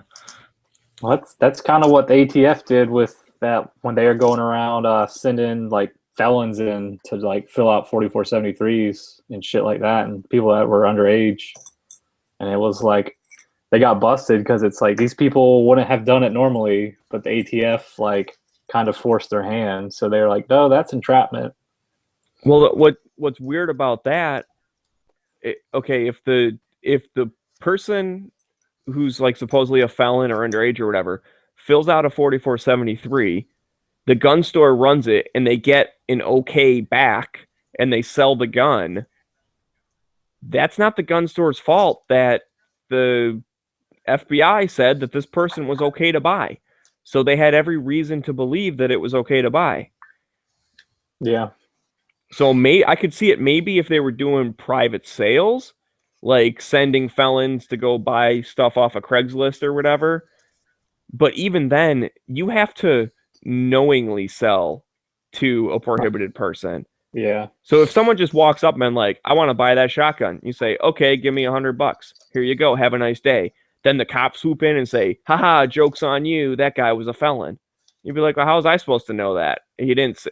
But if they come in, and this is, I'm not as opposed to this, is that if someone comes in, like goes on Craigslist or whatever, and emails be like, hey, I want to buy that shotgun, but, this is no background checks, right? And you're like, yeah, it's a private sale. I don't have to do a background check. And the guy responds back like in an email so that they have evidence and stuff. Okay, good, because I'm a felon and I wouldn't pass a background check. If that guy from Craigslist still sells the gun to that guy, then I think he should get in trouble. And I'm okay with them doing that to get those people in trouble. Yeah, if you're a willing participant, then you should get Right. the punishment. But it has to be you're knowingly selling it, and especially beforehand, because I'm almost like, I'll admit, I'm thinking this out as I'm talking, so I might be changing my mind a little bit here and there, so bear with me. But I'm now just imagining, let's say you agree to sell something to someone, you meet them in the parking lot, and as the transaction is going on, the person's like, all right, I'm so glad I could finally get this Glock because, I'm a felon, so I got all my other guns taken away and blah, blah, blah, blah. And you still go through with it. I could almost see from the seller's point of view going, well, I'm almost in too deep. Like, what am I going to do? Snatch the gun out of the guy's hand that just told me that he's a violent felon and be like, nope, I'm not selling to you. That's going to piss him off. He may hurt me. Like, I could almost see They going just through with it. contact authorities after you go through with it. Yeah, if you do that, then I think they shouldn't get you. Well, maybe you should have hypothetically asked these questions before. Are you a felon? Well, I don't think you have the responsibility You don't. to that. I mean, again, I've never sold a gun, so I'm speaking of ignorance. I only can hypothetically think of what I would do, but I feel like unless I really needed to dump something quick, I would only ever really sell to someone that I knew. I mean, I have a handful of friends that I know quite well, and I know they're perfectly fine. And like my buddy I went up north with, if he wants to buy the AR from me or something, I'd sell it to them or whatever. I don't care. I wouldn't sell my AR. But anyways, or like a family or something, like one of my cousins or my uncle or something, I could see selling to them. And then secondly, if I did sell to, let's say, just the general public, and I posted on, I keep saying Craigslist, but I know they actually don't allow gun sales on Craigslist. But what's the other one that's like that? Arms list. Arms list. That's the one just for like local people to meet up in a parking lot or whatever, right? Yeah. Yeah. Okay. So let's say I post on Arms List. I would put a thing in there that just says, buyer has to have a CPL. That's what I do. It'd make me feel better. I don't legally have to. That's just kind of my conscience or whatever. Like, that's what I would feel more comfortable doing. I don't think other people should have to do that. I think they can do whatever the hell they want. But for me personally, I'd like to know that it at least is going to someone who has a concealed weapons permit. Like, I've sold pistols and a couple long guns on Arms List, and even though legally I don't have to for long guns, I'm always like, I need to see a CCW or a pistol permit, because in North Carolina they have to have either or for a handgun. And like when I've bought guns, like I bought an AK off a guy off Arms List, and I just brought one of my pistol permits. I was like, oh, here's this, so I'm not like a felon. He was like, oh, okay, that's cool. And so as long as you're following your state laws, you no obligation to be like, hey, are you a felon? Should I sell this to you or not? And you should get a good idea just by kind of, interacting with the guy, whether you think he's like a felon or not. But then it's going back to your questions. Like, I've bought magazines for guns I didn't even own yet because I knew I was going to get the gun at some point. So like, what's stopping some guy from doing that? And then it's like, oh, he's got like a Glock mag loaded already, and he sticks it in there. Like, are you really going to try to be like, hey, you got to give me that gun back now? It's like, probably not. At that point, I would probably call the authorities and get like the guy's tag number and like, yo, I just sold this gun to this guy and had no idea he was a felon, and then he admits to me he's a felon. So you might want to stop this guy. Right, exactly. See, I think that would be a decent thing to do as a person, but then again, they're almost like, are they going to come after you because technically you knowingly sold to a felon, which you're not allowed to do? I don't know. You might get burned for trying to do the right thing. That's a tough situation. I think that's one of the, like, I don't think that's the main reason, because I think universal background checks has got like a sinister, root to it. That's an argument. That's an argument they can make. It's like, oh, well, how do they know they're not selling to someone like a prohibited person? Here's how I know that universal background checks is just a front for being annoying to us. Is that if you suggest any other type of solution to the problem other than going to a gun store and filling out a 42473, they have all these excuses of why that's no good. Because this is what I would say. If instead of universal background check, why not have it where anybody can call up and say, hey, I need proof that I'm innocent. Like, basically you do a background check on yourself willingly. They give you a little piece of paper that says this guy's a good guy, a little purple card or something. And then that's it. Either you buy 100 guns with it, or you buy 0 guns with it, or whatever. You voluntarily get a nice little sticker that says I'm a good guy. And if that means you want to buy guns, then people will sell guns to you. And if you just did it for the hell of it, then you just did it for the hell of it. Why should the 4473, if it's only about background checking, making sure the person is not a bad guy, why does it have serial numbers on it? Why does it have descriptions on it? Why does it have race on it? Like, all that stuff is fucking ridiculous. All you need to say is, this is my name. Am I a bad guy? Nope. Then thank you. And then the government doesn't know if you ever went through with it. It doesn't know if you bought 1 gun or 1,000 guns. It doesn't know the serial numbers of it. It doesn't know any of that shit. But it still would stop, theoretically. It still would only sell private guns to good guys. again, this is assuming that all people then selling private guns would ask for your good guy card. But they will, if you say that to some anti-gunner, be like, I've solved universal background checks. Give everyone a good guy card. They'll come up with all this shit of why that's not good enough, and it has to be a 4473, and it has to have the serial number of the gun on it. Well, See, why? If it's not a registration of the gun, why do you care what the Yeah. serial number is? It shouldn't say it on there. If G-Webs was here, he could probably come up with something on why that's a bad idea. But Well, probably. I mean, I know he's anti any Anything, background checks, yeah. and he has half convinced me. I'm not in that camp yet, but we had some good talks when the universal background check thing first came out. We actually did a special, like a whatever something. I forget, like a I Hate Guns podcast or something when he was doing those randomly. And I remember I was in it, and I was like, all right, I want to be convinced, but I'm not yet. And he commented, he said, I would rip that one to pieces. well, if he's not at the store anymore, maybe he wants to join in. There's the join link. And that's fine. I'm willing to change my views on things because I'm not like, the other crazy people where I think I'm right all the time. I don't even necessarily want that. My point more of suggesting that to an anti-gunner is how much they don't want that either. Therefore, proving their true motivation is getting some type of registration.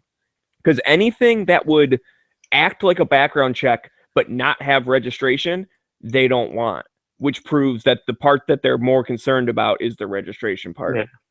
Well, I think it's kind of like what you're saying. Like, I think the whole idea is they want universal background checks, so when they don't work, they can be like, well, this isn't working, so now we got to go to registration.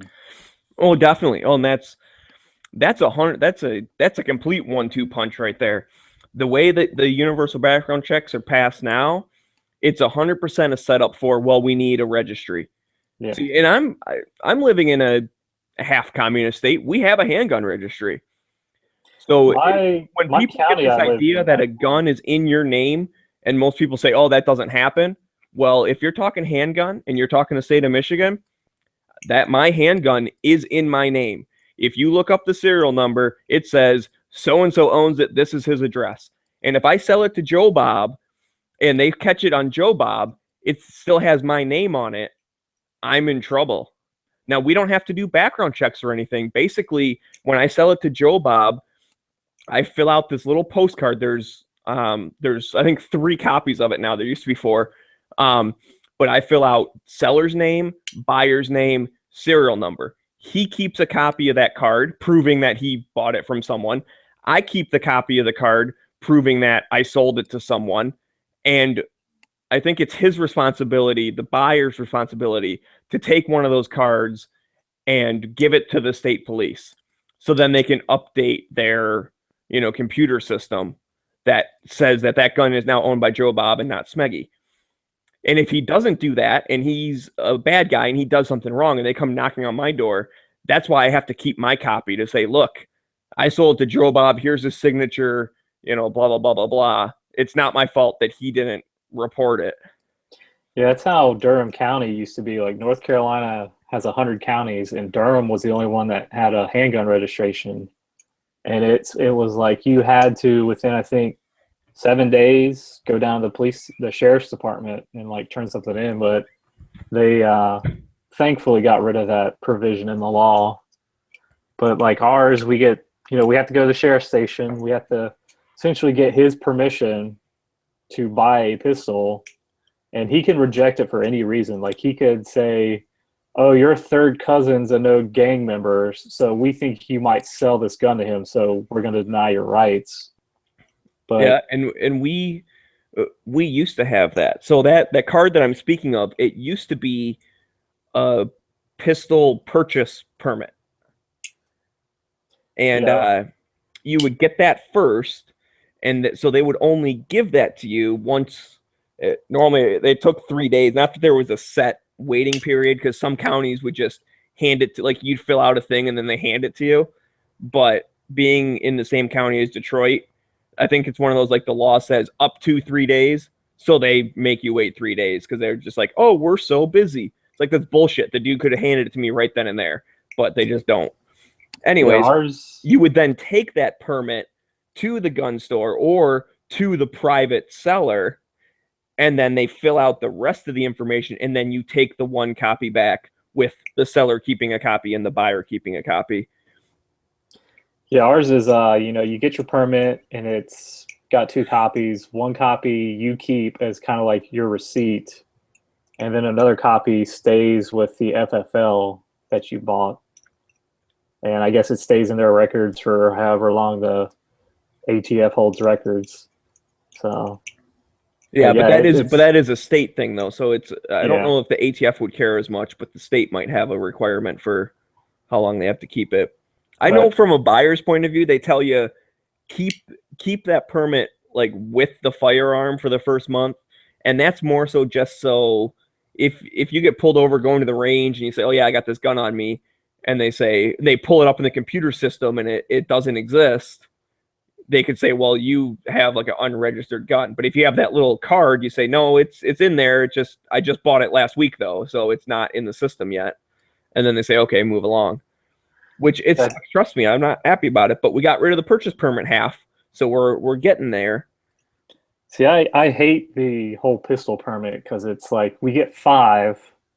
Like you can get a maximum of 5. They're like $5 a piece, and they're supposed to give them to you within 14 days. But like after Sandy Hook, it was taking like 3 or 4 months to be able to go buy a handgun from the FFL. It's just total bullshit. But you just have the purchase permit part. Like once you buy it, you don't have to register. No.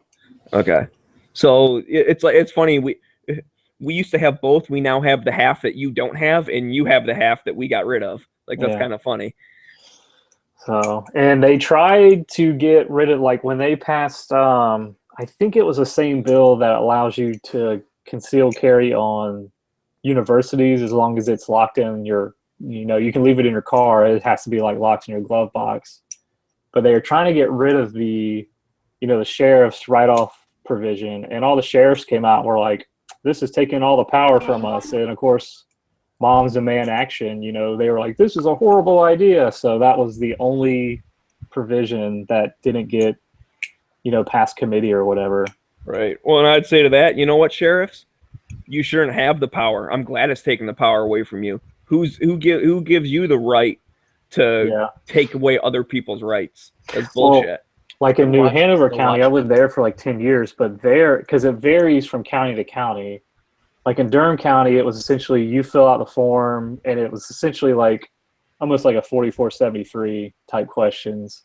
In New Hanover County, you had to have like character references, and they had to like know you for a certain amount of time, and you had to list like all the places you had lived. So if you had just moved there and didn't know anybody, you wouldn't be able to get a pistol permit because you'd have no character references, and they had to live in that same county as you. So I would always have to like call up like my friend and be like, oh, I'm going to use you for a permit application again. And they're like, oh, that's fine, whatever. But it was just did they ever follow up on that? I'm just curious. Did you ever talk to your buddy afterwards? Like, hey, did you get a phone call? I asked him because like it was maybe a year or two before Sandy Hook, and I went in on a Wednesday and they called me Thursday and were like, oh, your permits are ready. So I asked my buddy, I was like, Pete, did the sheriff's department call you asking about my permits? And he was like, no.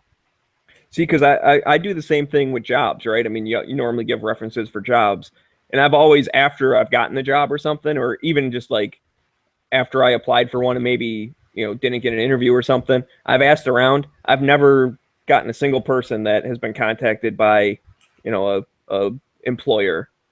So it's like you put the references down, but I think most people don't check into it unless maybe they had a weird feeling about you or something. They might check into it. Like it's very subjective. They can use it if they want, but they don't have to. Like we had to fill out, I think it was 2 or 3. We had 2 or 3 character references where we had to like list their name and their phone number. And then we had another one where it was like a separate paragraph, and you actually had to take it to the person and they had to fill it out for you. And then you turned that into the sheriff. I was like, fuck, that's like borderline, denying my rights. But it's all like, it's an old Jim Crow law to keep, black people from owning handguns. So I'd tell my friends, and they're like, most gun laws are based on racism. So if you support gun laws, you support racism. Yep, it completely is. But liberals can't wrap their heads around that for sure. No.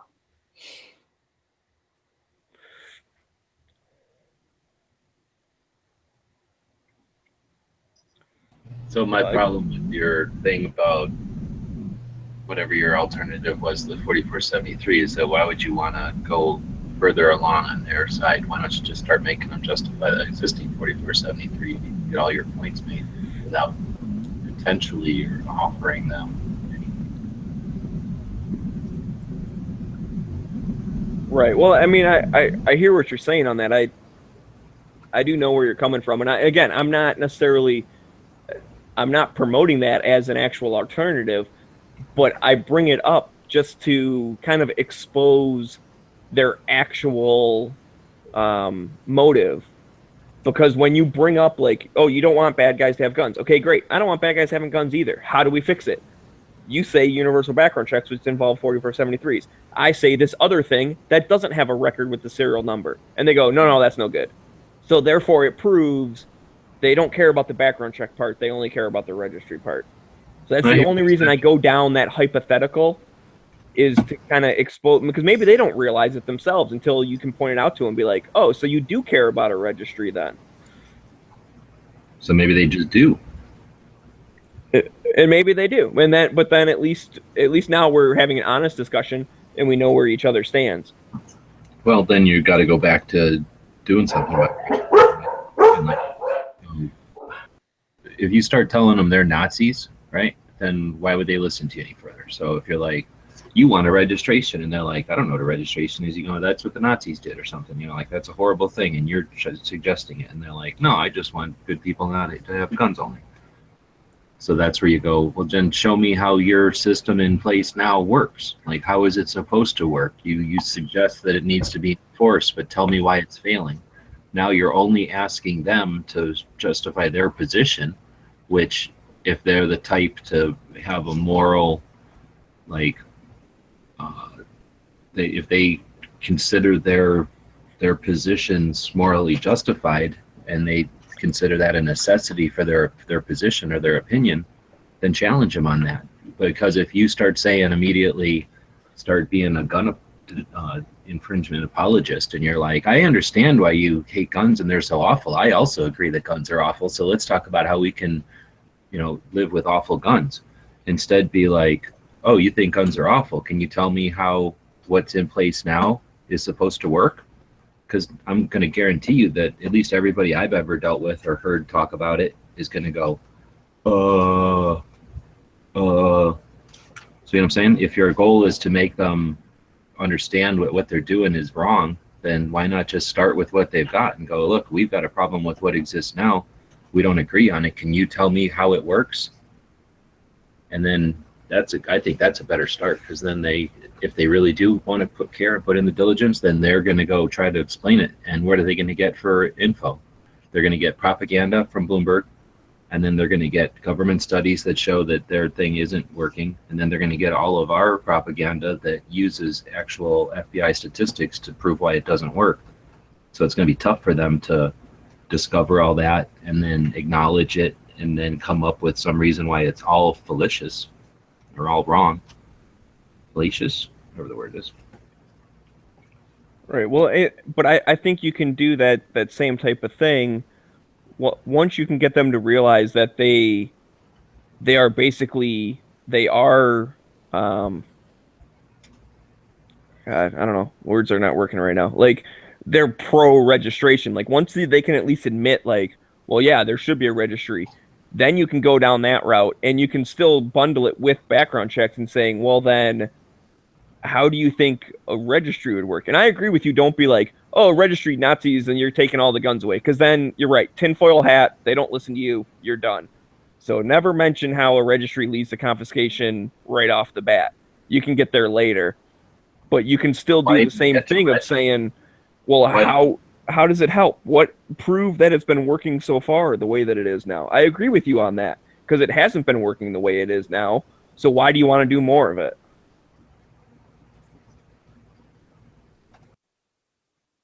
I guess I'm just offering alternative debate tactics, and maybe it depends on the type of person you're talking to. I've found mild success with the way I've done it. I've never convinced them fully, but I've got them at least thinking a little more, oh, yeah, that's right. I guess universal background checks are registries. Like, they can at least admit that now.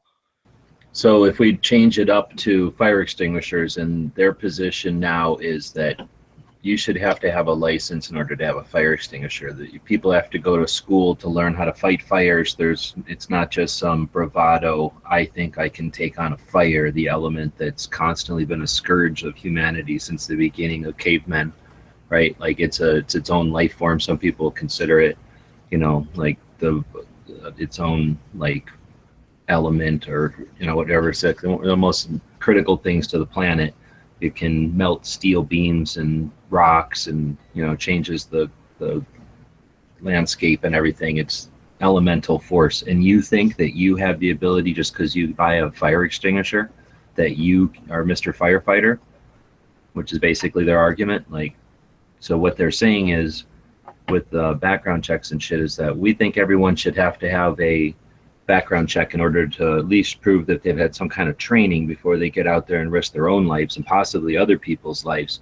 Because it's not just if you're in a house that's on fire. We don't care if you die in a fire and you want to save yourself. That's great. But our problem is that you might have kids, and then you might be in a house fire, and you might think, because you're Mr. Brave, whatever, I'm going to put out this fire, and then a bunch of kids die because you thought you were better than you are, and you're not an expert. You're not part of the state. So how could you think that? So we'll allow you to entertain the idea that fire extinguishers are okay, but only if you've been proven worthy of operating a fire extinguisher. And for that reason, we still have house fires, but it's not, we're going to assume that it's not because of our issues or our restrictions on fire extinguishers. Instead, we're going to ban ladders, like fire escape ladders. You shouldn't be able to just climb out of a window without some kind of training. So we don't think you should just have fire escape ladders. So instead of us saying, you're right, let's have a conversation about fire escape ladders, that's just like going over to their craziness and giving them what they've got. I'd say instead challenge them on why there needs to be training for fire extinguishers, or challenge them on where is anyone dying of fire that has, whether or not it's been fought incorrectly, where are people dying of fire? Why is this all of a sudden an issue? So instead of just following them down their like crazy logic, that in itself acknowledges that their crazy logic isn't so crazy that it shouldn't even be acknowledged. You know what I'm saying? Even talking about it gives them a position. They shouldn't even have a position. They're freaking talking out their ass, and they don't, like I say, most of the people we're talking to are just regurgitating what they're told. So by us acknowledging it and giving it respect at all, I think we're giving ourselves a disservice.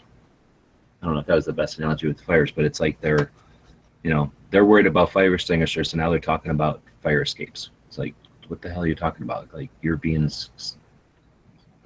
crazy about this. We don't need to follow you down the crazy train. Let's get back to where you started from, and where'd you come up with this idea that firearms are harmful to society when there's few, if any, deaths with them, period. Right, but I guess just from a debate tactic, would you agree that if, let's say, you grant them a couple of their crazy ideas, and you can still, even granting them the crazy ideas, you can still disprove their total idea, like, then that proves, like, dude, you are so far off base that even if I grant you the stupid thing that, okay, they kind of work, you still can't prove why your thing's a good idea. Now, if they come at it with the general, like, guns are bad, and right now on the table is background checks, and the crazy gun owners want every gun without anybody knowing about it, and they don't even want common sense laws. And then you come at it and you go, here's background checks, and I'm going to do some, like, verbal judo and get you to realize that background checks are really a bad thing. They're not going to walk away from it like, guns are good for society now. right? Like they're not going. That's too much to expect. So if they walk away with it like, wait a minute, I still think guns are bad for society, but somehow they got me to agree that background checks were wrong. I suspect their motives, and I suspect what they did to me there. I think I was just taken off guard, and they used some sort of like mental magic trick on me. I don't know. I mean, obviously, I'm thinking very specific, but I guess that's my thing: is that why lend ourselves to go down a route that has unknown, well, that gives them credibility, because I don't like giving them credibility. I think that's what we've been suffering from since the 90s, honestly. As soon as we were like, okay, we'll let this go for 10 years, that's when we started to fail. Look at the increment between federal level legislation starting in the 90s.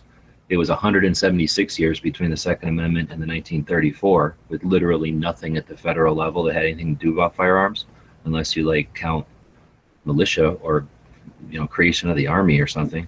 So nothing until 1934. A couple of them right then at 34 and 43 and something. There's another one there, like right around there, just to kind of put a fine point on it more. And then nothing really till 68 at the federal level of any significance. And then all of a sudden 86, and then all of a sudden 94, and then or 92, and then 94. And then we start seeing after the removal of it, more than one a year, if you count executive actions and shit that affect us, like the importation bans and stuff like that. So I think that by acknowledging they have a position is not getting us anywhere. It's just letting them nibble. I think we need to start challenging them on like we were saying in the Daily Show. We've had these bump stocks for a long time. We've had tannerite for a long time. Suppressors have been fairly obtainable now since the internet has disseminated information about what the actual laborious, costly process is. Enough people have decided that it's worth their children's hearing and the safety of other shooters and the respect of their neighbors to go through your laborious, expensive process to get a suppressor. And now that we've got suppressors, I mean, I guess I'm guessing here, but I'm guessing at least multiple folds more suppressors in the hands of individuals in the last, let's say 5 years, right? Since Obama's been in office, that's probably a good time to say it. And then say, since Obama's been in office, I would say I'm pretty safe in saying that suppressors might have quadrupled in possession. Number of people that possess them, or number possessed by individuals, I guess. At first they were, well, ever since 34, they've been basically the realm of maybe military, and then if law enforcement needed them but never really asked for them, and then maybe more recently the snipers or something get them because they are better crowns, so they can aid in accuracy, or maybe tactics. But anyway, now that individuals have them, there's tons. There's bump fire stocks. There's tons of those things. Go look at the numbers of how many of those companies or how many items they've sold. So that means there's that many people out there with basically full auto capability out of a semi-auto without needing to be registered. And name an incident. Any incident, an accident. Right. Tanner, and I agree with you on that. That people go around up to the legal limit. There was an incident. One incident, right? How many? But it was by a police officer who went crazy in California and shot up a bunch of people. Well, no, I'm talking about tannerite. There's been like a couple of. I was referring to the silencer thing. But basically, at some point, they're going to use that against us. Once there's going to be like the kid uses it in a school, or something horrible is going to happen, and something's going to be involved with a bump fire tannerite, something, right? Some kind of the thing that's only classified as a shotgun. Something's going to come up, and they're going to go, "Oh my gosh, another loophole!" And they're going to jump all over it. Hillary's going to need to, have that as justification for her bullshit.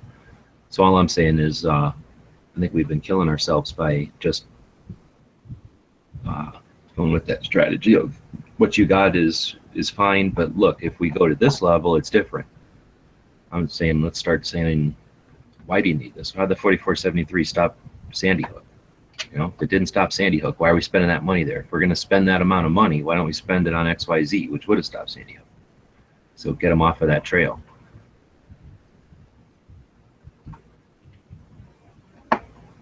Because the XYZ could be anything, healthcare or something.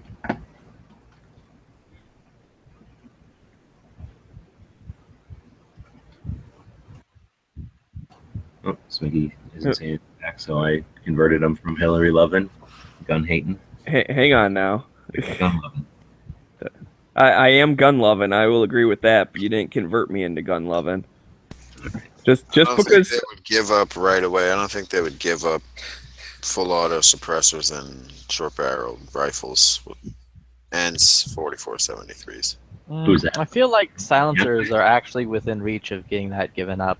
Every single one of them was within reach. So here's how you do it: you keep I going with think the that, suppressors dude. because of safety and kids, and then you keep going after sporting, and you turn it into lawful for kids and for sports, so that we can get economy and that part of the segment of the economy going again. And then boom, you're in. Now you've got all kinds Kids of are a problem. Once you have, kids are right back at it. So once you got kids playing 3-gun, why should they have to struggle with a 16-inch rifle when they could be shooting an 11.5-inch carbine, which is more manageable, thus safer for them? And with a suppressor on it, it's no more loud and just as long. So now it's a safer, easier to handle gun that has a suppressor on it, so it's less harmful noise-wise. It's collecting all those solvents and juices and lead and stuff that come out of the barrel, so it's environmentally safe on a emissions level. And we have it. As soon as we get rid of lawful use, then we just apply lawful use to the NFA, and then we're really close to having all of that. What I'm bullshit. saying is, once we get all these things, we'll still have to fill out a 4473 to get. Oh no! a Then we suppressor. get rid of the 4473 because we challenge them on how is that solving anything. Look how much money it costs to print those things. I mean, just in my limited amount of experience hanging out at shops, they get those things probably every 5 years or less even, where they'll come up with a different form, and they're like reams and reams and reams of forms that they have because they have to do them in paper, get thrown out. They're totally useless, and they send about another, piles of them that we're That's where paying it for. gets tough though, because that's when crime started to fall. The correlation, nobody can find what actually correlates, but everybody has a guess. Like guns, some people think it was guns. I don't know. Other people think Well, it was it's certainly not- more abortions and more jailed, more poor people jailed Definitely and more jail aborted. problem, but that's not the perfect solution. So I don't think There's we no have one answer. crippled That's or the important stubborn thing. or crippled or stuck in any kind of pattern or prohibited from doing some pattern just because it didn't work in the past or something, because things change. And even, in other words, just because we're not certain that the drop in gun crime or the drop in crime period had anything to do with more guns doesn't mean we shouldn't petition for removal of gun infringements. Like I say, even if we don't achieve them, by us constantly pushing, then what does their political strategist have? Right now, they have a massive punching bag. If we're constantly pushing at them, then they have to exert effort just to keep us from getting what we want.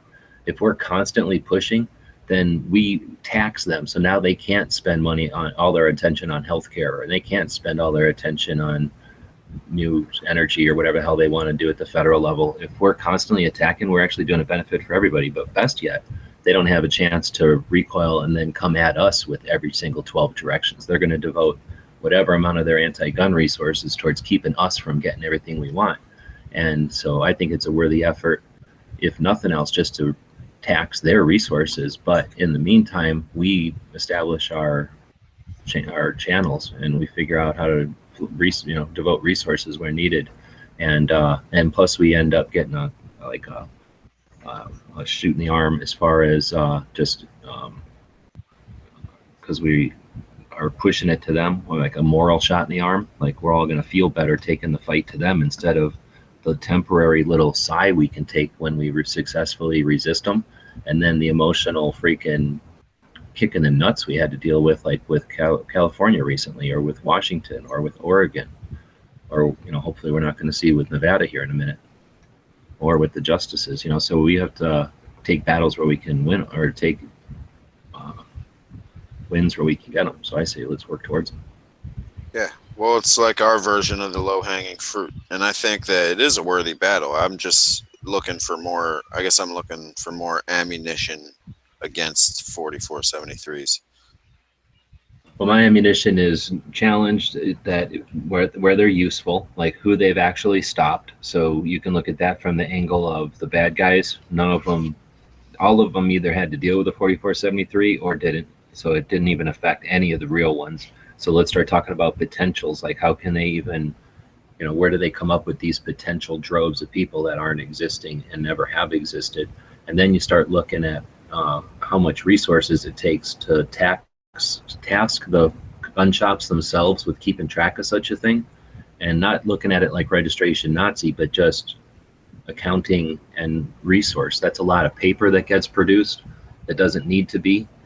There's regulation, and that means enforcement and auditing. So there's a whole bunch of infrastructure that exists just to keep that shit tidy. And then I guess depending on if you're talking to Republicans or not, you talk about the burden on business. And then if it's not Republicans because they don't care about burden on business, then you just talk to the Democrats about if it's effective or whatever. Like, is it effective to put up a form that says you got to get a medical marijuana card?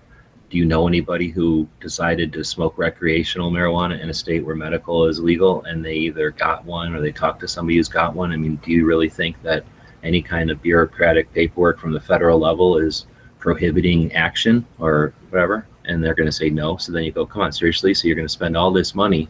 Now let's start talking about where it's been effective in crime solving. And there's like literally none. If there was, number one, we would see it, right? They'd be constantly telling us about how another crime is solved. No crimes get solved because it's basically just taxing a bunch of people that are doing their own like nerdy collecting or whatever. So I think that there's definitely ways to address it that don't have anything to do with our right to carry or like, do business or any of the things that they just don't give a shit about. I think we can attack it from their sides. Like, why are we wasting this money? Why are we making the ATF an all-powerful thing? Don't you remember Waco? Don't you remember Ruby Ridge? Don't you remember when they were the jackboots stepping on our throats? Like, well, and that's wasn't the thing. Bad until they needed to make the ATF look less fucking jackboot.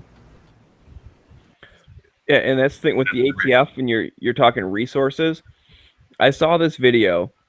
I wish I could find it again. I might be able to. But anyways, I posted on Gun Channels on the main page somewhere like way a long time ago. So everyone go look and find it. But anyways, it was basically like this ATF agent, I'm going to say bitching about how like it's so hard to do a gun trace because they have to physically go through 4473s and all this. And they were showing of all the gun shops that closed down, they have to send the paper copies to the ATF. And these people, they literally have like, shipping containers filled with 4473s in like an entire parking lot. It looks like a fucking harbor of these shipping containers stacked up everywhere. And they're just filled with boxes of 4473s. So you talk about like, a bunch of resources, again, paper and all that. There's a lot of trees died so that a piece of paper can sit in the fucking, warehouse from Indiana Jones. Like, they're not ever going to be able to find something in that shit. There's no way that they know where, if they actually have to do a trace to be able to figure it out. Now, this ATF guy was bitching about it because he wants a computerized registry, and that we all know that's scary. But it was interesting at how much time and effort and resource it takes for someone just to do a gun trace, because that's a physical person calling up manufacturers, calling up gun stores that are still open, asking them to go through their records to find so-and-so and such, therefore being able to get a name on who bought it from the store. And for what? They go knock on that guy's door. He says, oh, I sold it to someone a while ago. Bye. I mean, they don't knock on the door and say, you're arrested for this crime that we, found your gun at. So I agree. It's a big burden and it's not helping anything. And that is definitely a good point to bring up on anti-gunners, is to prove why should we have to? No, how did it not? See, that's the thing. Why should we have to? Then it's like, because we want you to, because it's not that big a deal, right? So then try to tell them, like, show me how. What has it done? Yeah, what is it done, and why is it worth paying what we do? Why don't we, chop it in half, or even better yet, remove it completely? And then they're going to go, and you go, oh, can you just justify any of your freaking little concerns there? and then they're going to go, oh, I'll justify them, and then they're going to go look, and what are they going to get? Bloomberg telling them, like, here's what words to use. Right. What they're going to get is that, I forget what the number is, but there's like some crazy number of, look at all these, denials on background checks, which we all know are either false positives that ended up getting reversed, or they were like clerical errors or whatever. Yeah, whatever it is, it has nothing to do with the relationship of crimes. So whenever they bring back that number, you can address it in any number of ways. Yeah, like how many of these are because somebody has the same name? I like Lott. Yeah, John Lott's book, his new one, The War on Guns. He breaks that down because he researched the way that the government does that NICS check. So they use similar names. So if your name is like Juan or Frederic or Johan or Fernando, if you've got an ethnic name, and they're just going to put that in a database with a whole shit ton of other names similar, and you'll get a delayed. And sometimes there's all kinds of issues or whatever. So he calls it racist. So he goes at the 4473 as a racist thing, that it's denying the people who basically the places that we've stopped the infringement, like the 1974 Privacy Act, which is the thing that keeps the things off computers and on pieces of paper,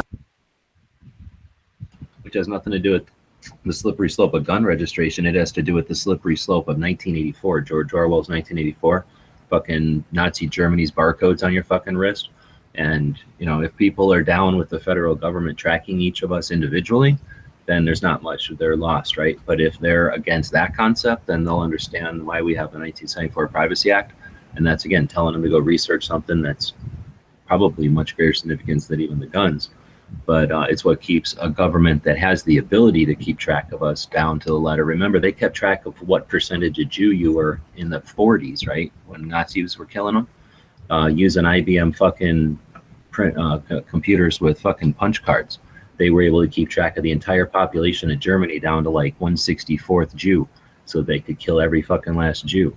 So that was 1940s government. In the 2016 government, we have laws that protect the government from turning against us. So if they want to stop those laws because of some perceived problem with guns, once you get them to that level, I'd ask them to justify how many gun deaths there are that lose not just our gun rights privacy, but all of our individual entities.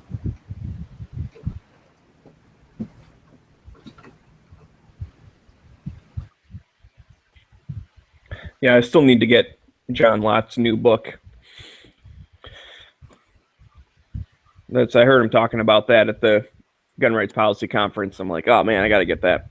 I love John Lott just from he's kind of a nerd, and he breaks down stuff statistically, but and you lose some people when you talk numbers, but if they're going to bring up numbers, you sure as hell better have the numbers to back up what you're saying. It's like, you brought up the percentage thing, well then let me finish it for you, because you're completely wrong.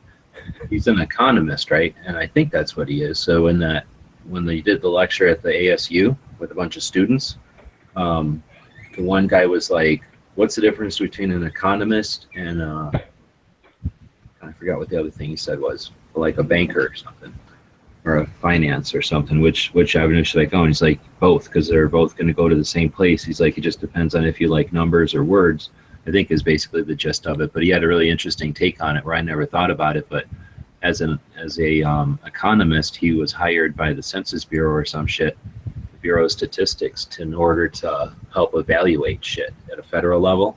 And that's where he got his teeth and his knowledge on dissecting numbers in a rational way, and looking at things from a way bigger perspective than just if it's right or if it costs money, but how the deeper scope of how much stuff costs and how it affects society implementing something at federal level, or implementing things at federal level.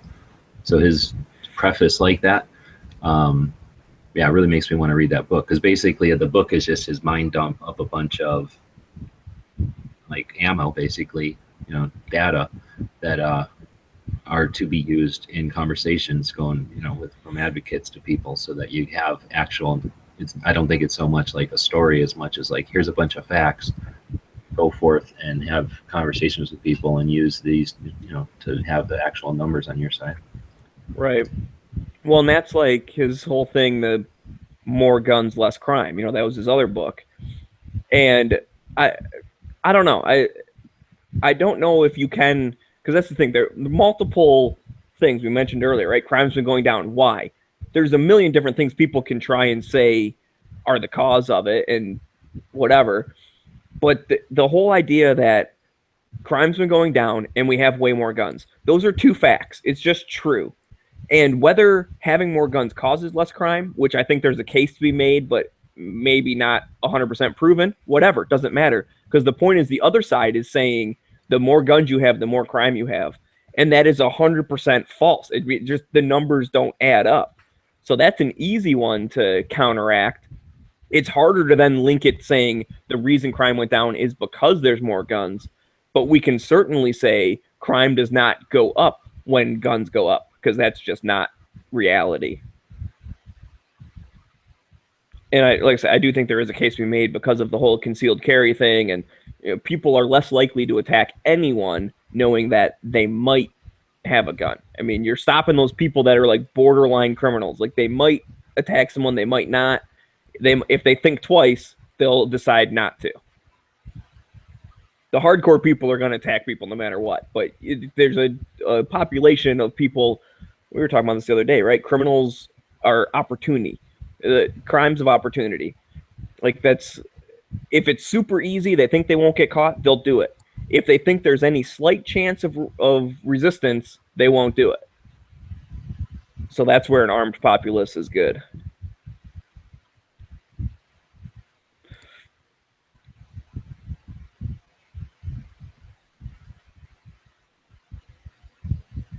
And I can quote the police chief for Detroit, who basically urged all law-abiding citizens, go out and get your CPL. He said, basically, I don't know, it's not word for word, but it's pretty damn close. We have a horrible response time. We're trying to get better. I will work to make it better. But right now, we have a terrible response time. We will not get to you in time. You must defend your own life.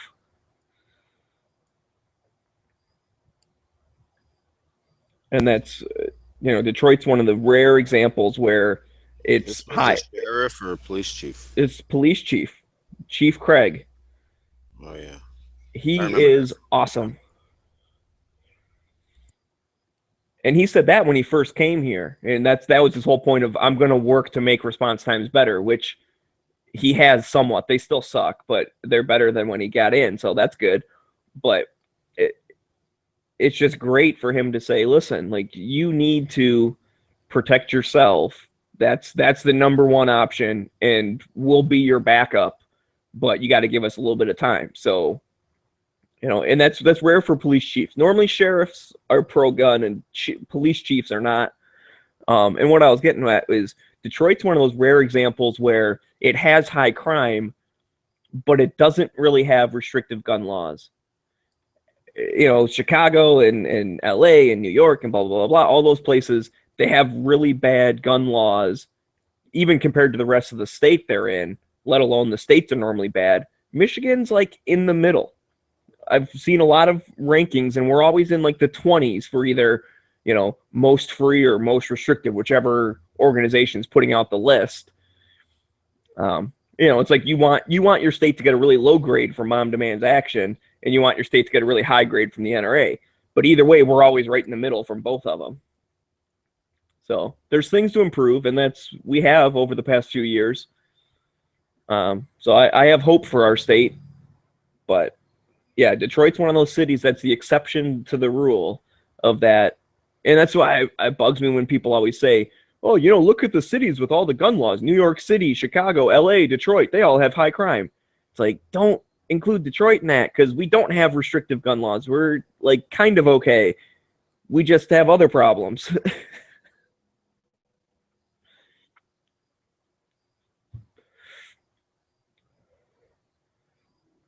Because Michigan used to not allow NFA items. Well, we can have them now. Michigan used to have the pistol purchase thing. We got rid of that. We still have the registry, which I was talking earlier, but at least they got rid of the permitting because that was kind of a waiting period, and it basically was a background check at the state level before you went and did a federal background check. So what's the point of that? They're just double dipping. And they've done some other stuff as well that have been pro-gun. So the last, I don't know, 5 or 6 years, we've been getting our rights back a little bit. So that's good. Gives me hope.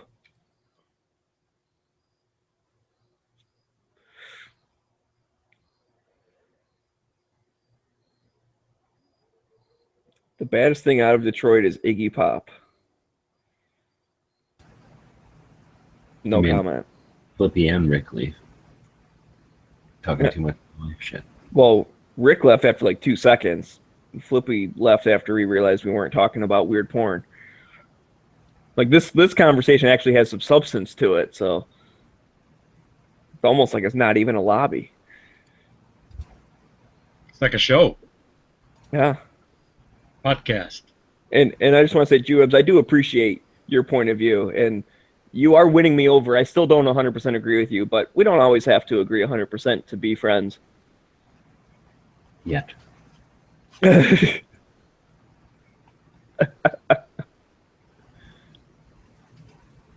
But I don't know. This is the kind of stuff I actually like talking about, is like debate strategy of talking to different people, because I like hearing other opinions, because maybe there is, one like logical path that will work with some type of anti-gunners and not with others. And I like discussing what worked and what hasn't worked. And that's where I say the whole thing, when you go, registry, that's the Nazis, they're taking your guns, blah blah blah, shall not be infringed, Second Amendment. I can guarantee 80% of the time that person has just shut their brain off. The conversation's over. So I try not to ever even go down that route. Although I agree with those things, I just don't bring it up, because I want to actually get into their brain and make them think a little bit and let them discover on their own why what they're saying is wrong.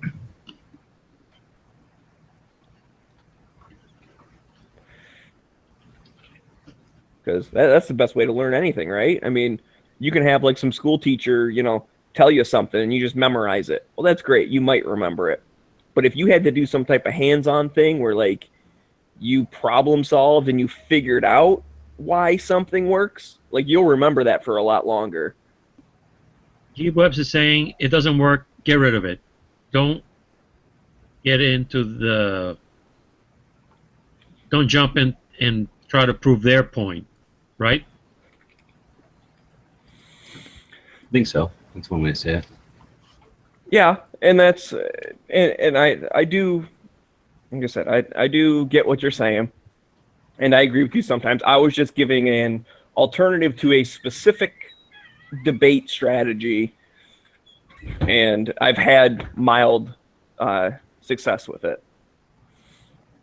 I've at least got them to realize, like, okay, yeah, universal background check is not what they say it is. There is an underlying thing. They still think it's a good idea, so I'm still working, but at least we're on a level playing field where we're comparing apples to apples now.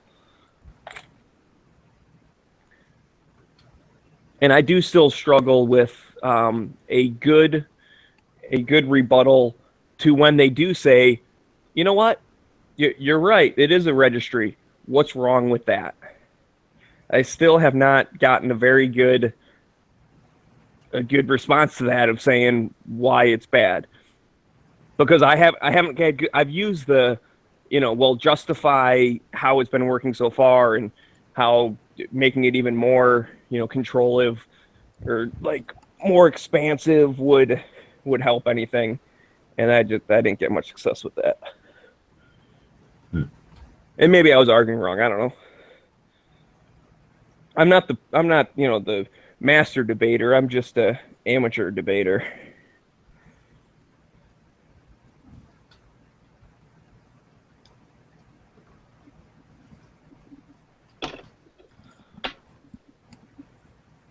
I don't know if people are going to get rid of the 4473 because government if you tell them it's not working, they usually just keep on doing the same thing. Right. Or they say, well, it's not working because it's not big enough. It's, just like the universal background checks. Well, you can't enforce that if you let's say you find someone, they have a gun, and they say, where'd you buy that gun from? Well, I bought it from a private person. And then it's like, well, I bought it from a private person 10 years ago before the background check was a thing. They can't, if it's an old enough gun, they can't prove if you bought it 10 years ago before the background check was a thing, or if you bought it last week when you should have done a background check, but you didn't. They can't prove when that happened. And so the anti-gunners response would be like, see, therefore we need a registry, because that way even like that gun would be on a person's name. Therefore, if it's not in that person's possessions, it means he didn't do a background check when he sold it to someone else or whatever. Like, that's going to be their solution is, well, it's not working. We need to be even more intrusive and keep even more records. And then that will fix the problem. That I'm just telling you, that's what I'm not saying it's a good counter, but I'm saying that's what their counter will be. It's not working. We need to do it more. That's what they always do. We need to double the effort. It reminds me of the Simpsons quote. It was Ned Flanders' parents when he was a kid. Apparently he was a bad kid, right? And his parents were a bunch of like beatniks. And so they're at this psychiatrist's office or whatever.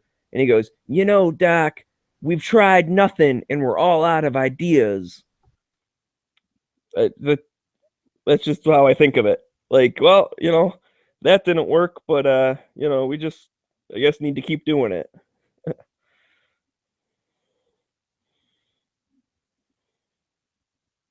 So.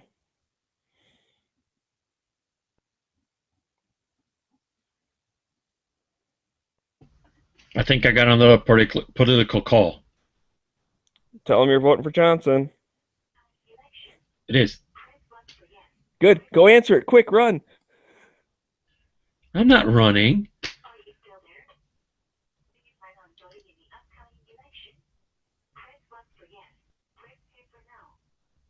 Did you pick that up? No, I didn't quite hear it. It says, if you're voting for the current election, press 1 for yes, press 2 for no. Are you still there? Another political call. Oh man, you missed the opportunity. I picked it up that time that I told you I was going to pick it up, and I did pick it up, but they didn't talk. And this morning I picked up another call, and it was an Indian guy pretending to work for Microsoft. Well, okay. I mean, I can't. I don't condone those types of calls. No. But I do encourage you to, answer poll questions and tell them you're voting for Gary Johnson. I tried, but that would mean running. I tried. But I think he should be allowed in the debates.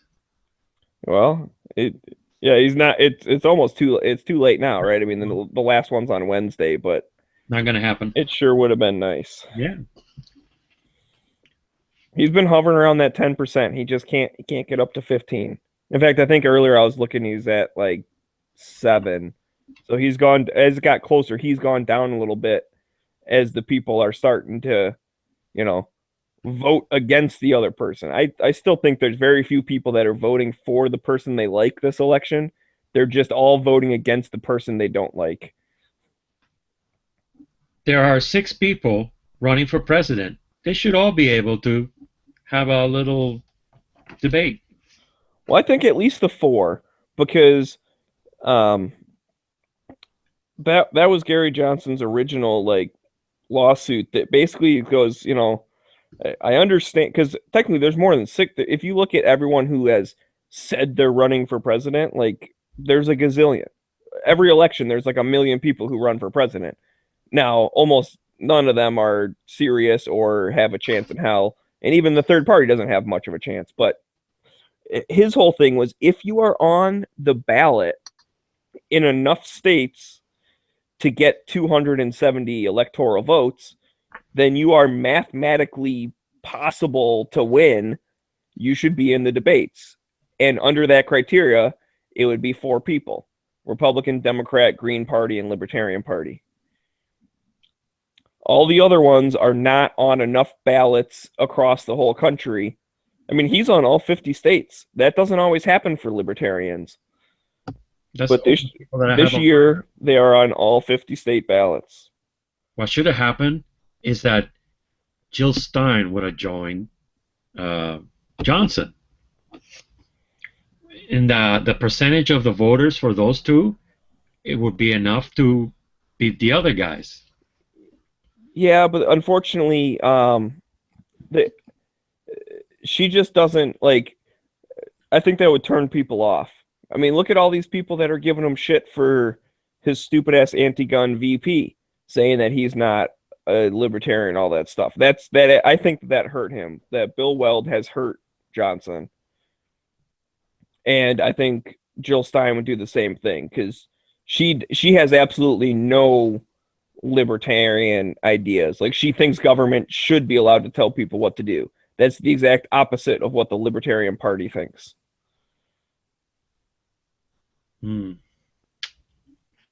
So, I mean, I don't know. We'll see what happens.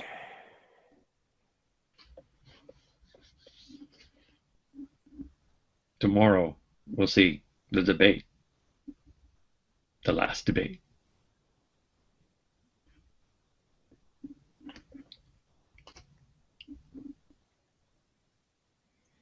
I bought a book today.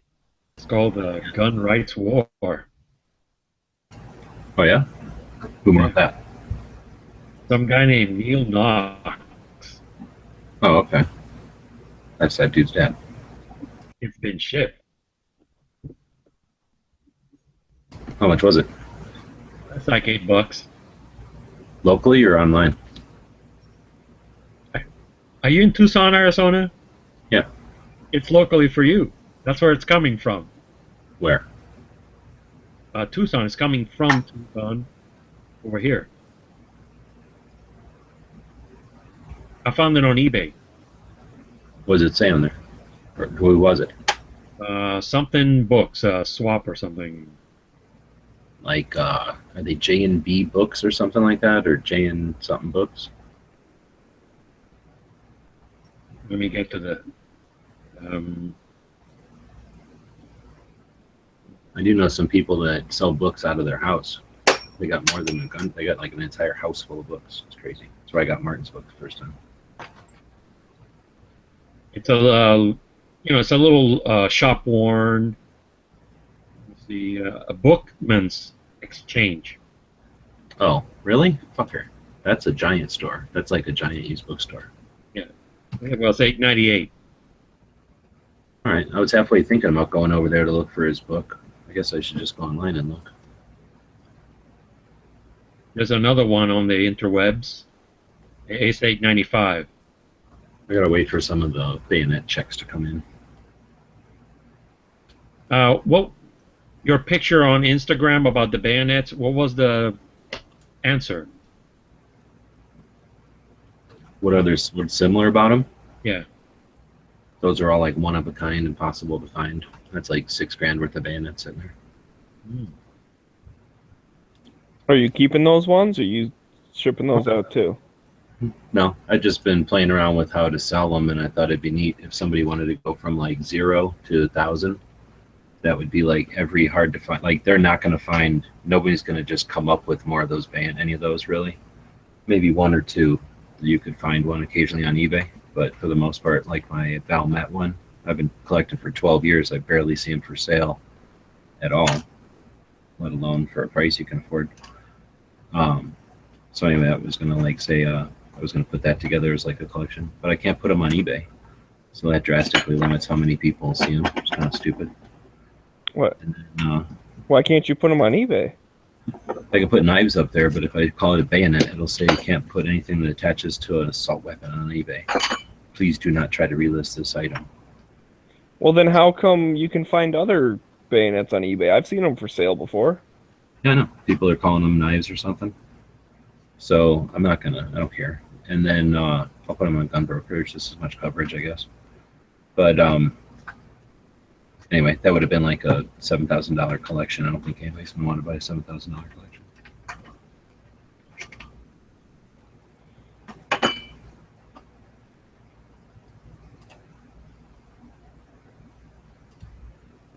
So you are splitting it up. Yep. Yeah.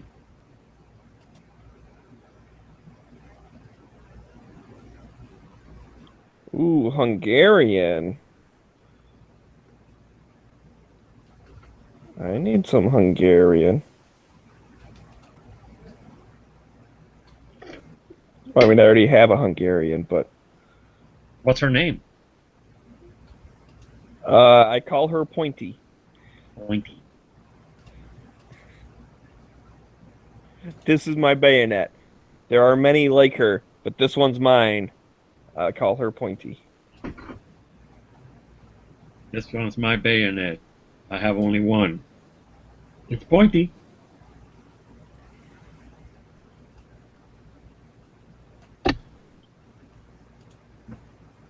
What kind of bayonet is that? Mauser K98 dress bayonet.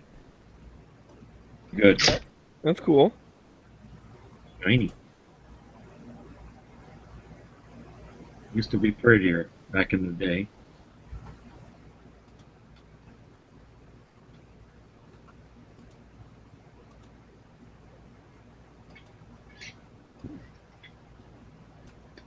I told you about that thing, right? My friend's dad passed away and they were getting rid of everything he had. They got rid of his gun collection. He fought in the Second World War with Patton. And he said, get anything you want, so I grabbed that bayonet.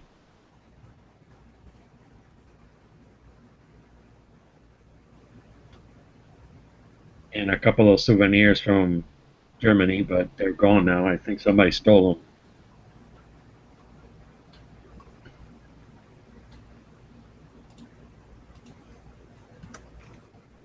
Babes.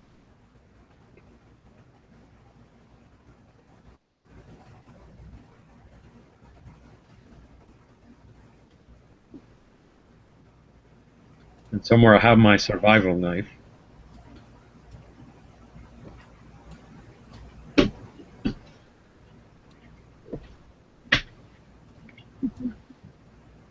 Survivor.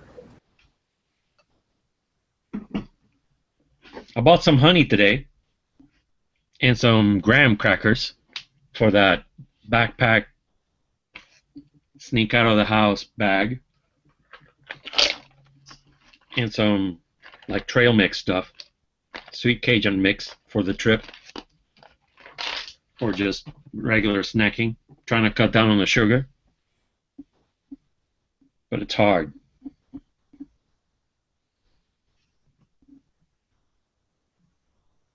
I almost bought a 3-pound bag of Starburst the other day.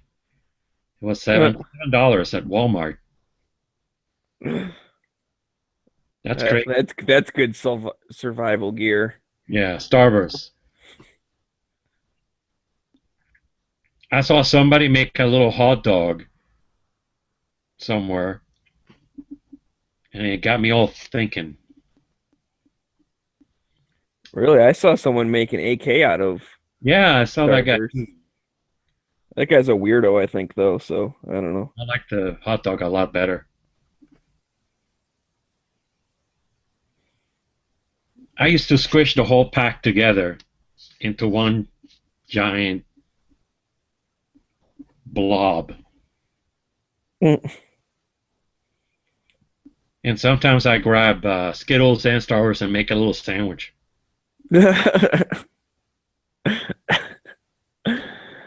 It's weird. Well, I just eat Starburst. Like I don't like I unwrap them and eat them. yeah. I guess I'm boring, but that's how I prefer to do it. And Halloween, my little nephew and I thought of Laffy Taffy with nerds sprinkled on top of it.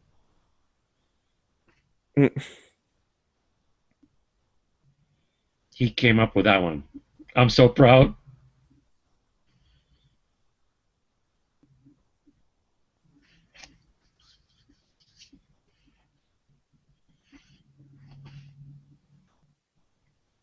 I like candy when it comes in an unusual package. Those are the best.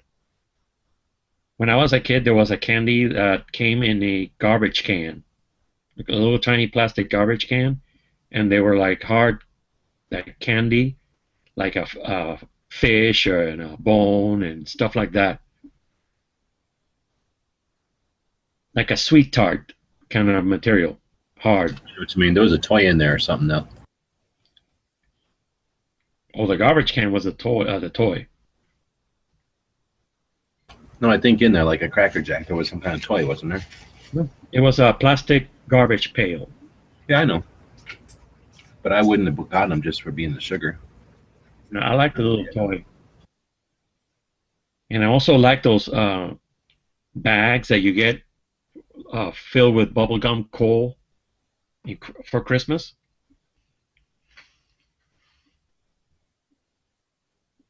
I like candy packages. The candy is just the thing on top. The cherry on top. There's a show on Netflix, I think. Or it might have been on Amazon, but I think it was on Netflix. Yeah, it might have been on Amazon. Anyway, it's about the guy that made the, what do they call them? Jelly Bellies? Yeah. Those ones that add flavors and shit. So it's all about him inventing them and then the company taking them away. But then he was like an independent candy maker. So he would just go around making up candies like a madman. So if you're into candies, they talk about a zillion different kinds on that show. And he was on Kickstarter. He was going to make more candy. Probably. He seems like he did pretty much everything Kickstarter of the day kind of thing. And you were going to get samples if he got the money that he wanted.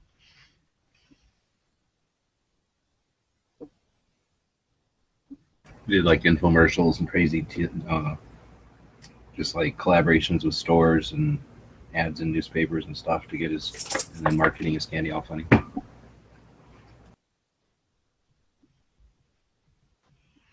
Yeah, he wanted to get candy making equipment and make more candy. And he needed money, so he went to Kickstarter. I don't know if he got it off the ground.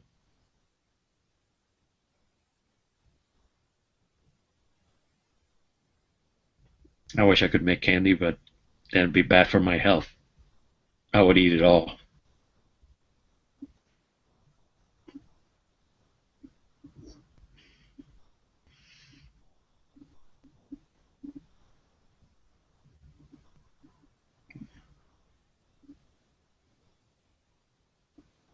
You know, have you seen the Big Lots, the belly flops? That's a good deal. No, I don't really buy candy. Well, you know, belly flops is the irregular jelly beans. Oh.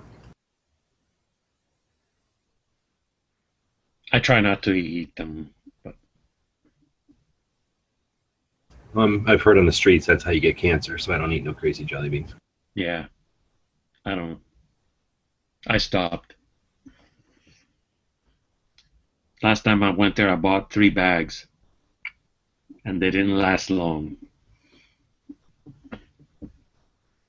I'm trying to eat healthy. Got some peanut butter.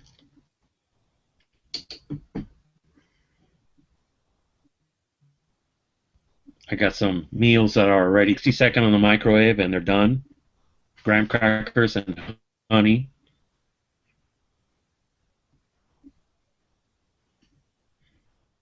And I'm making my own lemonade. I got a tree outside, and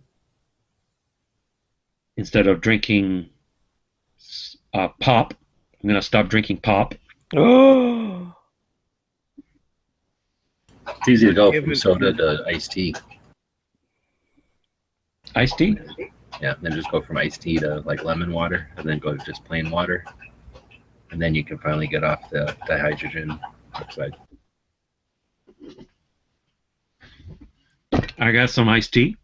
Why don't you buy everything made in Arizona?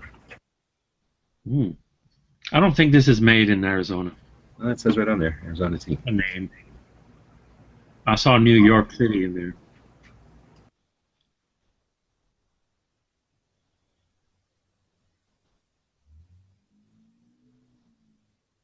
Woodbury, New York. It's just marketing. New York City. New York City. Mm. Get a rope. It's marketing. Like the people who own the Outback Steakhouse, they're not Australians. It's just a name.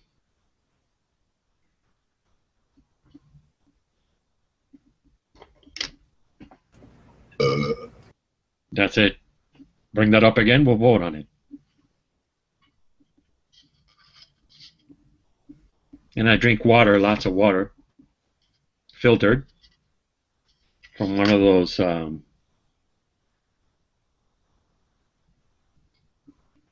water filter thing, Pure or the other one.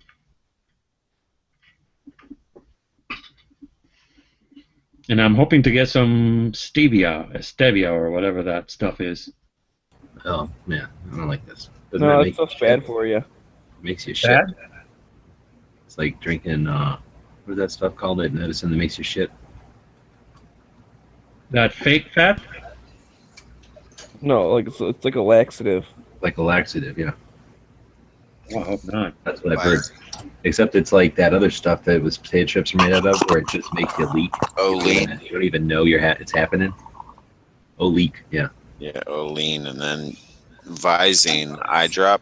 You can put that one drop in someone's food. It'll give them the shits. Just I learned that FYI. on CSI. Some waitress like put some stuff in the guy's thing, like in his drink, and then it turns out like someone else was trying to kill him by poisoning him. So the two of them like reacted. So like at first they thought that the eye drops killed him or whatever, and so it was like a big thing. And she's like, I just did it because it gives him the shits later. Like we always do it to creeps at the bar who try and hit on us. So it was a big thing, you say, like it was a giant poop that killed him? No, it was something like I said, I forget exactly. It was something like Blew him in half. yeah, it was some type of weird like chemical reaction with like this other stuff that someone else was trying to actually kill him by poisoning him. But either way, that's when I heard about that whole trick, and it's like, interesting. Hope no one's ever done that to me. That you know of. I try to be nice to people who handle my food. Like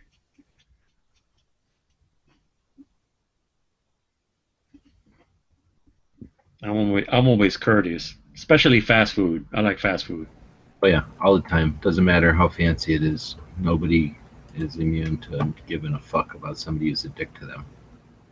I'm always nice. Always treat your service food good. When you can't see what they're doing with your food. Mm-hmm. Yes.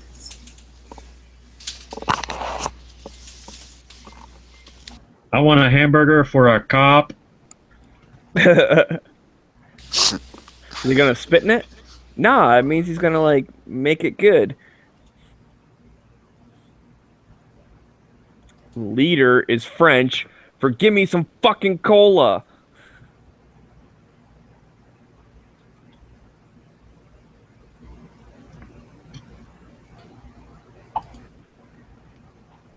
Just watch that movie Waiting.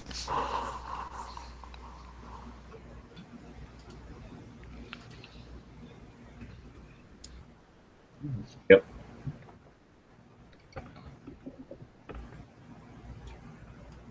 I saw a documentary on the YouTube, a short program about a guy named Francis Pegamabau, a World War One, the best World War One sniper in the war. Pretty interesting. The Great War. He was a great soldier. And he didn't even have to go to fight because he was Canadian. Well, he was Canadian, and he was part of some tribe that they weren't even allowed to enlist, and they were not considered citizens of Canada. But he went.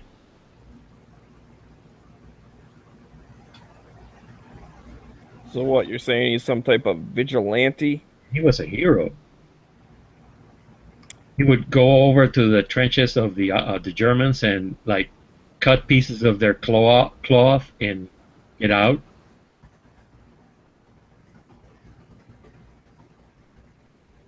Let's see how many.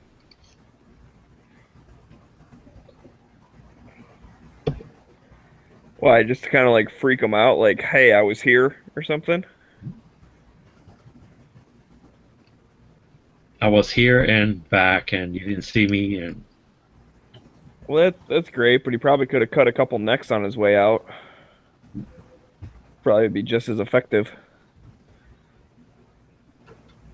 well, he killed 378 Germans and captured 300 more. Are you talking the guy that brought the bow and arrow and shit? No, rifle, Okay. sniper. There's some dude who used a bow and arrow in World War One. I think it was World War One. But yeah. That was a crazy war. I mean, that was You would okay. have a You guys all line up over there. We'll all line up over here, and we'll just take turns killing each other. Like Yeah, it was crazy. what happened with that one? Why there were so many casualties is that like the strategies had not caught up to the technical advances. You know, like it just people were just doing freaking suicide runs into fully automatic fire, like one after another. They didn't learn from the American Civil War where we all did the same.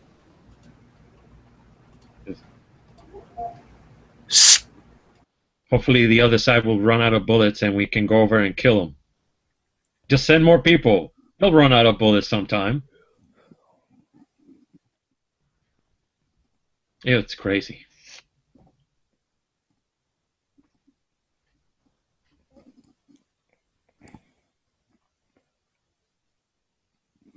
And so that's the one where they had the like the Christmas Day truce or whatever. Yeah. Where like on Christmas they didn't shoot each other and they ended up like meeting in the middle and like having dinner together and shit. And then going back to the other side, like I saw some things about that where they were talking like how it just like how creepy that was after the fact and everything. Like I think they also played soccer in No Man's Land. that's crazy. Of course, the generals didn't like that at all.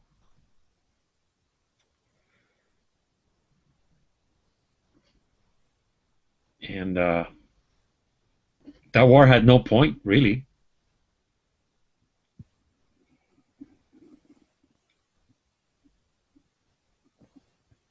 Well, I don't know enough about to say it had no point. I mean, Germans, I thought, from being crazy.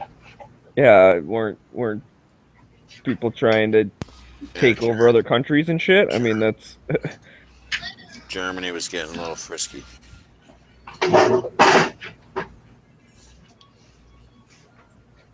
That's back when Germany was like, we hate. We're not sure who specifically we hate yet, so we're just going to fucking be a dick in general, but we're getting hateful. So we had to go there and kind of push them around. Hey, quit hating people. All I'm saying is there's been 2 world wars, and they've both been started by Germany. So when there's a 3rd world war, we got to keep our eye on Germany. They're together again. They're getting frisky over there. France looks good. well, if anything, aren't they? I guess I don't know. I won't necessarily speak of it, but are they taking in a bunch of refugees and stuff, or are they one of the countries that were like, nope, we're not taking them? Yeah, they had a lot of refugees and like citizens getting raped, and their people. Yeah. So if anything, they're gonna attack the Middle East, which Their we might as Germany, well just kind of stay out of that one for a while. Germany is crazy, like afraid to be looked at as like racist, so they're killing themselves, like trying not to look racist while they're getting killed by freaking those refugees and shit, right? Yeah. But the Yeah, but eventually citizens are they're gonna like, they're gonna reach a breaking point where they'll be like, all right, fuck this. well, they They'll kind go of next have. to it. Like their government hasn't reached in that point, but the citizenry has. They're like They'll go arming up with sticks and whatever they can, I guess. Like, is it okay to just hate the people that are fucking actively fucking our country up right now? Like, literally? Nope. No, like, not That's you. racist. Not you Germans. Kind of lost that right. And you just started arbitrarily hating people. And so I remember there was a comedian was talking about, like, he did a show in Germany or something, and he's like, they don't have a sense of humor, and it took him a while to figure it out, and then he realized, like, it's basically kind of what you were talking about. Like, they are so afraid to, like, you know, offend anyone or any. So it's like if you make any kind of joke, they'll be like, that is not accurate. That is exaggeration. Like, they're just so. I don't know. It was funny when he said it, but I don't remember what it was. So Remember that there was one of the episodes of The Simpsons where there was a giant blob, and the giant blob goes after an Oompa band. And one of the guys, as he's being dissolved, is like, "What have we Germans done to deserve this?" Oh yeah. oh yeah, I forgot about that. Okay, proceed. The hell gluten chip are you eating? For Smaggy or me? Somebody's eating a gluten smacks. Just snack of some sort. You can hear the crispness of the gluten in it. I'm just messing with these ammo bags. Bags I'm- of ammo. I say I'm eating your nemesis. I wouldn't say it's crispy, but I'm having a nice old slice of pizza. Well, that's gluteny. Glutens. So But what, I've been muting, so I didn't think you heard me eating. what is gluten anyway? It holds food together. The essence, the flavor that holds food together. A good part of food that kills you, gives you cancer, good cancer. I'm eating sweet Cajun mix with peanuts and stuff. That's not They ought to just call that sweet gluten mix with gluten. death mix. Man, everything is good is bad for you. That's like 100% Roasted gluten glutens. stuff that they spray with a gluten flavoring. I sprinkle gluten powder on. Hang on, peanuts are not gluten.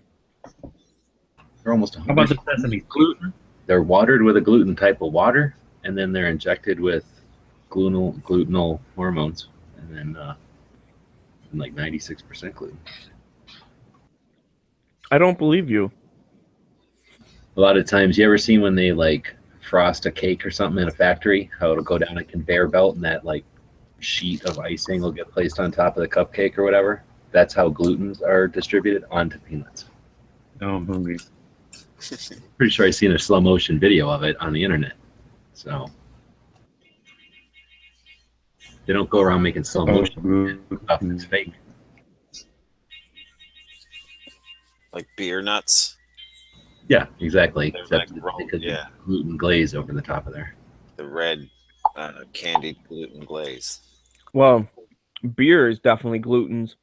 Unless I learned this from a surprising source. Unless it's rice What? beer.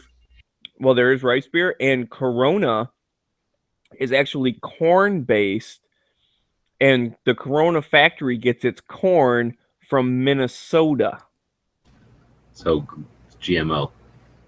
Probably. Oh, There. yeah, GMO. No. probably, but that's not glutens. I learned that from Jesse Ventura. It's like He 4 was talking about a trip he went to Mexico and he met with the Mexican president. Well, he lives down there now or whatever. You might as well break the legs of an orphan if you're going to eat GMOs. Does Corona now say gluten-free on the bottle? If they were smart, they would. I don't know. I don't drink Corona, but with how many people are obsessed with not eating glutens, like their sales would probably go up.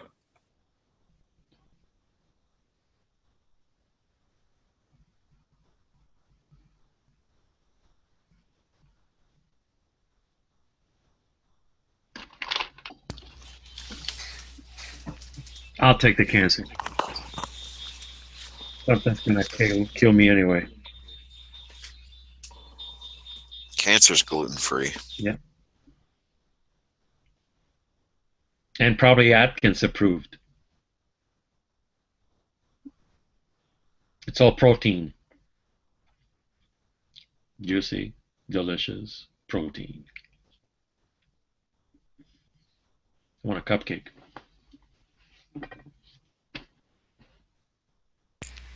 It's like looking around for a cupcake. Mm.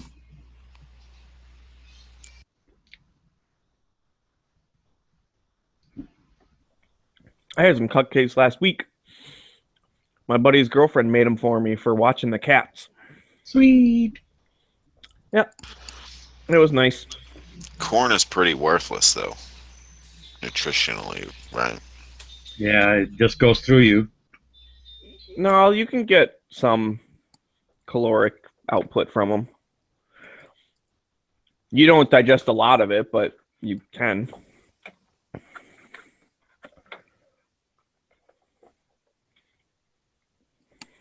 I eat a lot of Doritos. That's why I don't give a hard time to my one kid that hates corn. I'm like, yeah, whatever. It's worthless anyway. Well, and especially like if you're just eating like corn on the cob or something, that's not really doing much to you. I guess not benefiting you that much. It's delicious though. It's like an appetizer, kind of, more than a side. Corn on the cob. I don't know. Well, I had this really good corn on the cob. It was in St. Louis, this barbecue place. They would deep fry the corn. Oh man, it was so good. Yeah, when I went to the fair up in the Poconos, there was a bunch of people like walking around with these big, giant, freshly roasted corn things on a stick. It was making me want some, but then again, I don't know. I don't know if it was good or not. Well, when you cook corn, it gets a lot sweeter. It's freaking awesome. Yeah, it's very, very, very good.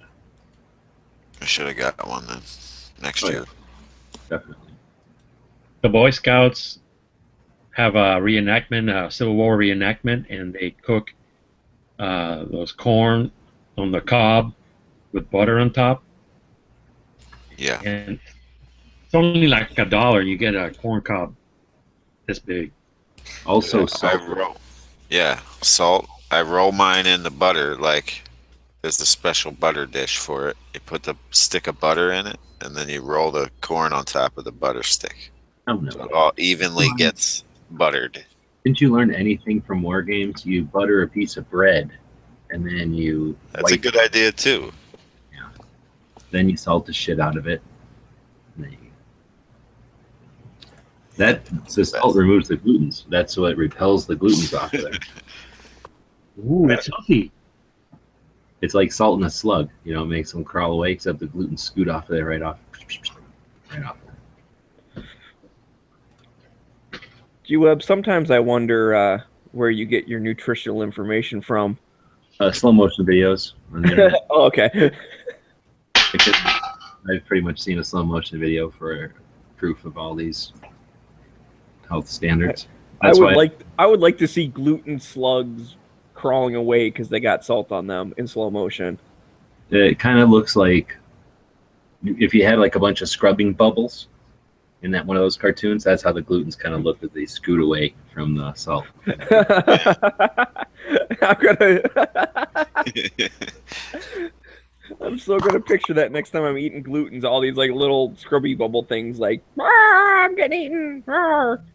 Run away! Run away! So you're saying I should have put salt on my pizza and then I would have been fine. But they're like wheat colored. Not a doctor, but yeah, cover everything in salt. Oh, really? You're not a doctor? I was so confused for a second.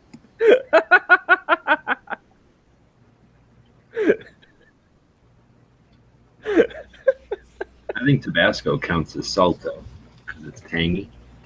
That's the properties of salt, so it also would remove glutens out for you. I think if you like salt a whole lot, that just means that you have a salt deficiency. And salt, a saltworm. Well, no, it You're just means that balancing you're it going to out. grow good antlers. That too. That's the thing about humans. You know, a lot of people don't know, but once humans reach 200 years old, they start growing antlers. We just don't have any proof of it yet. Is that what salt licks are for? So they grow antlers? Yeah. It has the right it helps them get like other minerals and stuff so that they can grow them faster, therefore they get bigger. That's why they crave salt. But salt licks are banned in Michigan now because there's too much. It's bait. Well, yeah, or even just you put them out on your property, like especially if you own the property, you put them out like all year, right? Because that brings the deer in the area. So for one, they kind of stick around because they're like, hey, they got this cool thing that I can lick, like that's fun. And then two, they'll end up having bigger antlers when you can finally hunt them, like they'll have bigger racks. But the problem is we have a lot of hoof and mouth disease as well as tuberculosis. And both of those are spread by like nose to nose contact. So if you have a salt lick with all of the deer like bumping into each other trying to lick it, they're sharing all those germs and stuff. So the disease is spreading easier. So they got rid of salt licks. All I heard was bigger racks. Yes. Okay. Salt makes bigger wrecks. So give your girlfriend lots of salt. It's a good idea. Yeah. Experiment. But Pour it on. they also have rules about when you are baiting, because you can hunt over a bait pile and stuff, but there's a certain like density. Like you can't just dump a big pile of something like real close together. You have to spread it out because they don't want the deer again like touching noses and eating like from the exact same spot on the ground. So they want them all kind of spread out, and that helps the disease like not spread. Do you have to turn in your deer's brains? No. They have Here. voluntary like deer check stations. So and they set them up like along like rest stops along the highway and stuff. So like if you're bringing the deer back, you can take it to this DNR check station. They'll check it out for you to like see if it has tuberculosis and whatnot. And then they also give you a successful hunter's patch. I think ours is for like hoof and mouth or something. Right. They probably check for that too. Like I said, those are the two big ones in northern Michigan that they're trying to control, which is also why for a while there, they were giving away doe permits like candy because they wanted like the population to get really far down so that the herd sizes were smaller and then they'd be clean herds and then they could grow bigger and not be infected. Do you go get yours over the counter? Yeah. And then how much is it?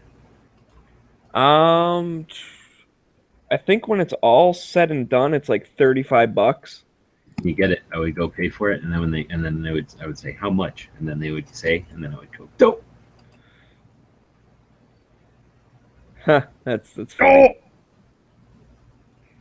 Well, it'd be classic. Chicks And are actually, now that I think of it, I don't know how much a doe permit is. I was thinking of just the regular hunting permit.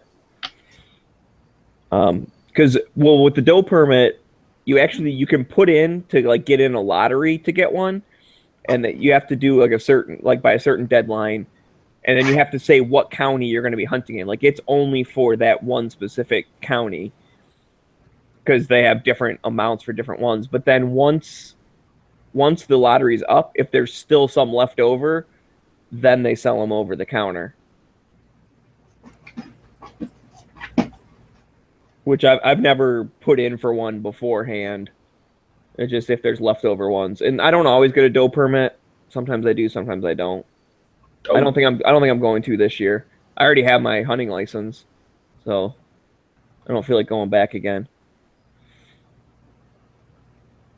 Where do you get that?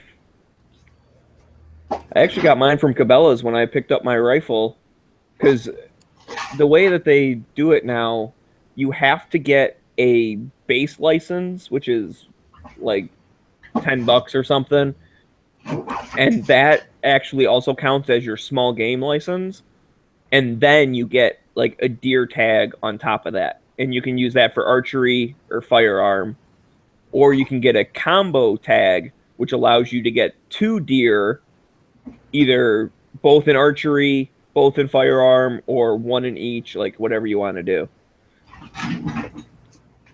And Like you have a license to kill. I have a license to kill small game and 1 deer, 1 antlered deer. That And in didn't the- think you. That basically didn't even ask for that. That's correct, I guess. because I am a horrible monster. You caught me. He's just out trying to provide for his family. Nah, dude, freaking deer dads are a bunch of fucking deadbeats, man. They don't stick around. Come up here. Oh, deers are all raised by single moms, you know? Like, so I'm just killing the deadbeat dad. He ain't doing nothing. He's just gonna make more fatherless kids. Yeah. Be a burden on the system. Yeah, all these does getting fucking food stamps and shit. Mm-hmm. Claiming dependence on their forms, taxes. That's it. Mm-hmm. Exactly.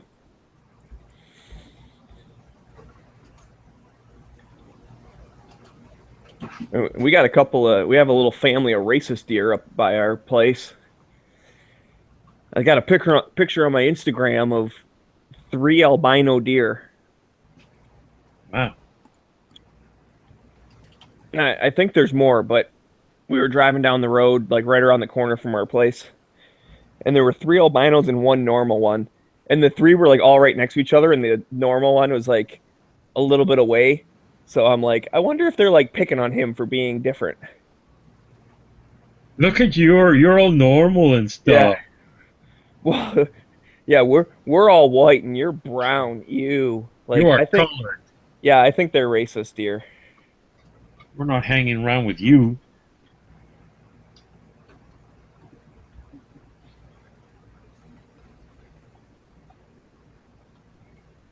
I got a fishing license, but I got it at Walmart.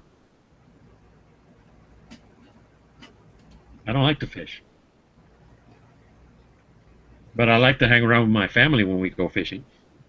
So we all did the honorable thing and got licenses. How do I, as an average person, begin?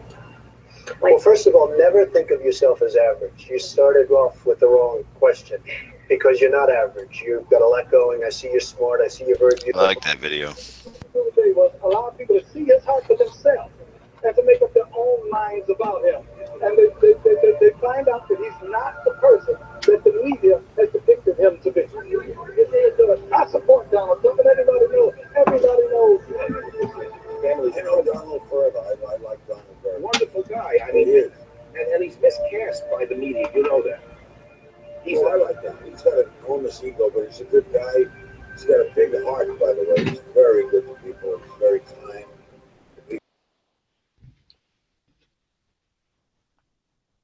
And you have to tell yourself that you're great, and you have to believe it. If you can say it and don't believe it, it doesn't matter.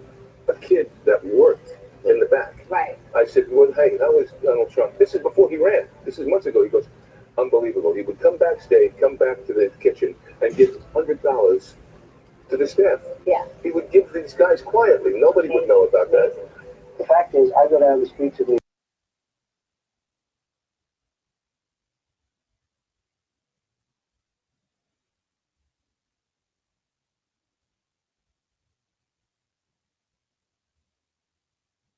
What?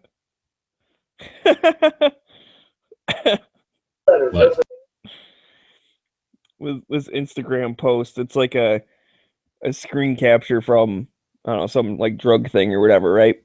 But the guy's like, "This is my TI 89. This is my problem solver right here. AX squared plus BX plus C equals 0." You know, the old graphing calculator. I don't know. Maybe it's not as funny as I thought it was. Whatever.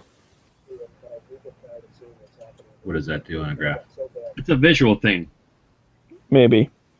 Well, that's just like that would just be a regular like parabola, like a little U-shaped thing. I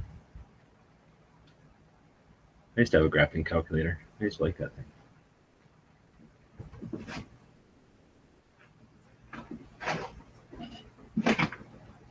I'm sure in the real episode, this guy was like, "This is my Glock 9. It's my problem solver." Because they seem to say that kind of stuff.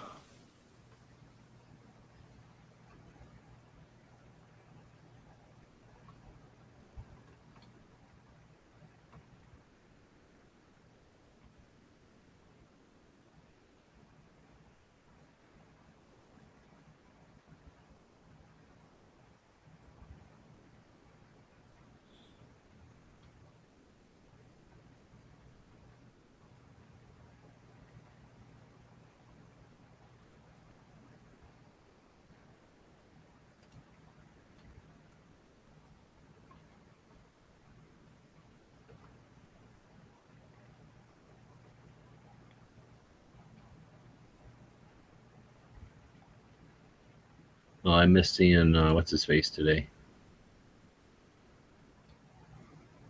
Bernie Sanders was in town. Oh, really?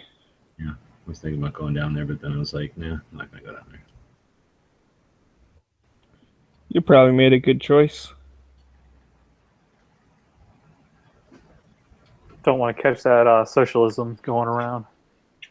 Well, all he's going to do is try and convince people that Hillary's not the devil. Good luck.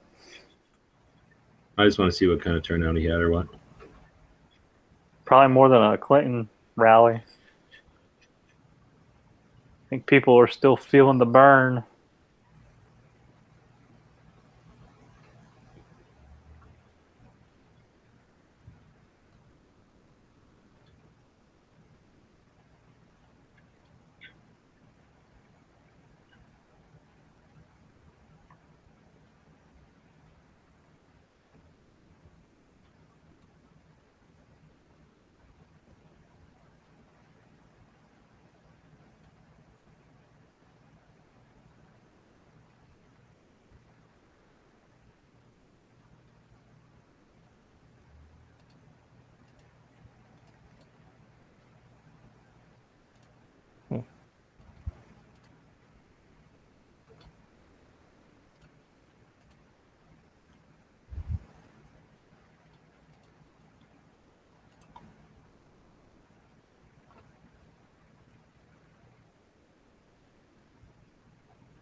So what the hell are we going to talk about on Hit or Miss tonight?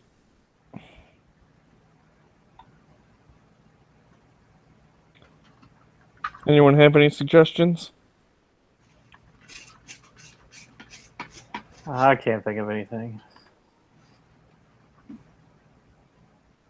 You're most likely to talk about politics? I sure don't want to.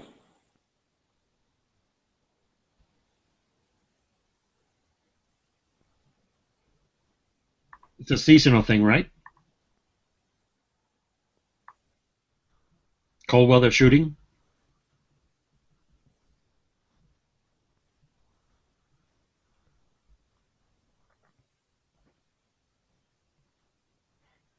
Glutens? I don't think we'll talk about glutens. Well, they're delicious. They are delicious. That part's a true statement.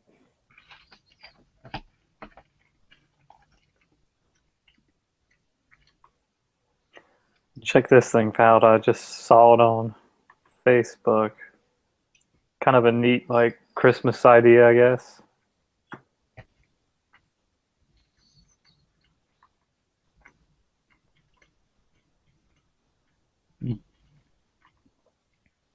What is it? I'm being lazy. It's like a survival kit, but it's wrapped up in a paracord and it looks like a hand grenade.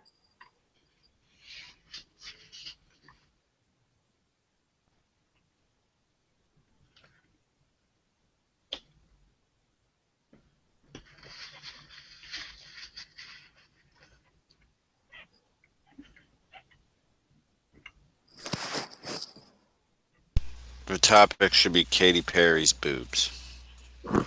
Uh,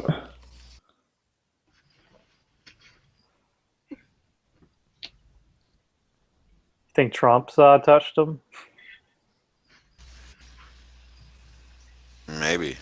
She probably would have said so. They're holding that one back till the week of the election.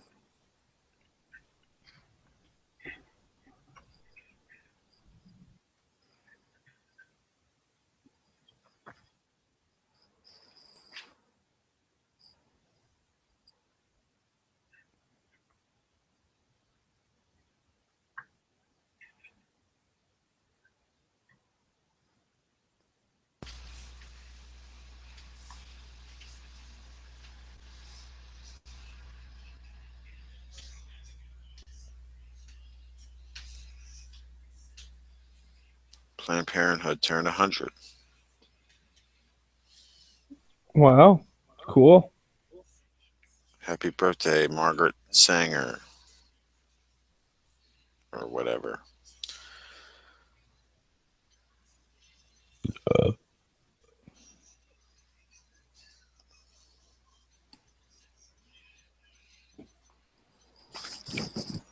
Margaret Sanger founded Planned Parenthood with the goal to exterminate the weeds. By weeds, she meant black people. Which is why Planned Parenthood, the baby butcher shop, There's some NFL found player. disproportionately in the black neighborhoods. Yeah, there's some NFL player a couple weeks ago. He pretty much came out and was just like, Planned Parenthood are killing black people. We need to stop it.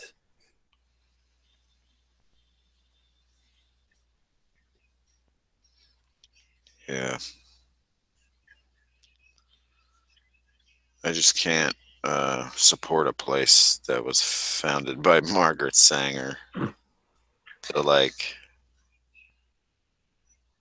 godmother, fairy godmother of eugenics. Yeah, I was gonna say that whole eugenics started, I think, in like the early 1920s. That's where Hitler got all his ideas from, was our eugenics program. He just took it to the extreme level. You know, documentary where it says that even Lindbergh was into that kind of stuff, and he might have had his little baby killed because he was not perfect. No, that's crazy. I was was all- reading that Hillary Clinton probably killed JFK or JFK Jr. And I was like, that's crazy. Because she was running against him, and then he takes his private plane out, suddenly gets choked of fuel and crashes. I wouldn't be surprised. And then she wins the Senate in New York.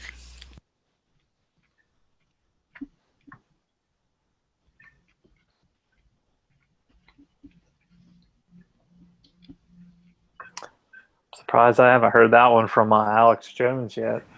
There's a thing called a micro pig. Tiny little pigs. I've heard of those, but I think they still get kind of big, like 20, 30 pounds. Tiny baby ones look like little mice, except they're pigs. Oh, maybe they genetically engineered something then. If they haven't already, they need to. I have a friend that she's obsessed with pigs, so she would probably be in line to buy one of something like that. Anybody would this little pig, by the time it gets certain size, you just go, all right, that's enough, and then you make it into one BLT. All right, you're eating a whole piece of bread every day. That's it. It's convenient. Yeah, it's like you don't have to have like one pig that you slaughter every so often.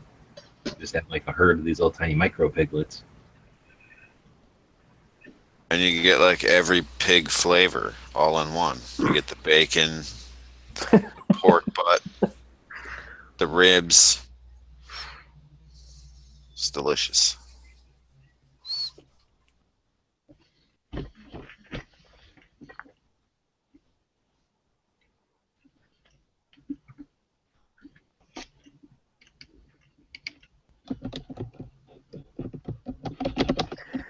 G-Web, since you're here, I had a question. When you apply for an NFA item, I know like you send your fingerprints and photos to the ATF and they file it. Do they do any part of the background check, or is that just the 4473?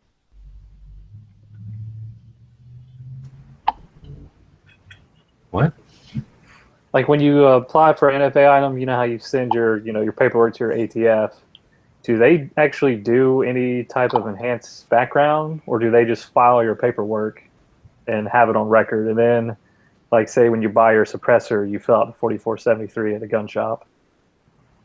They do a 4473 also, but they'll do more intensive background check than a 4473. Oh, gotcha.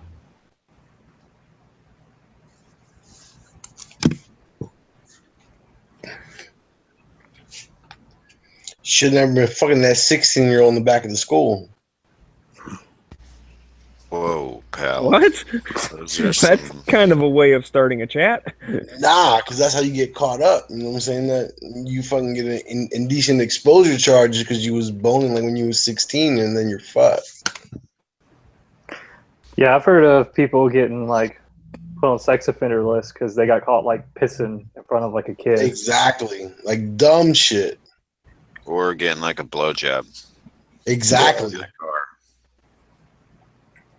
Did you know blowjobs are considered sodomy?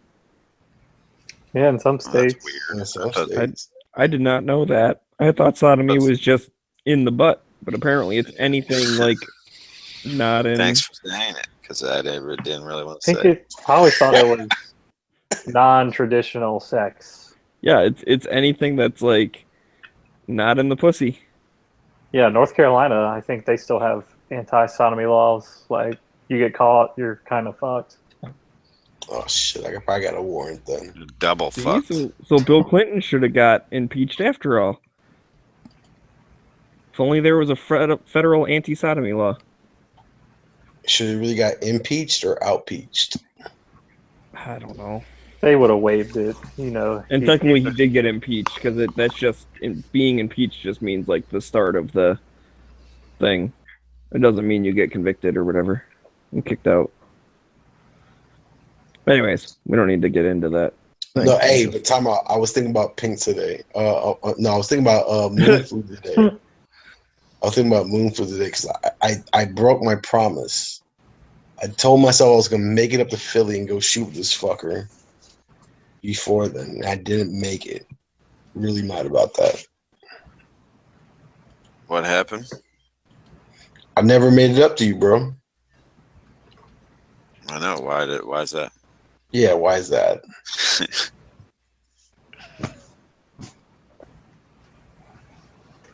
You were close one time.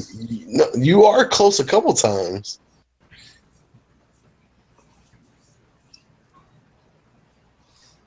You're never more than like 2.5 hours away. And I'll drive 3 hours somewhere. We'll have to go to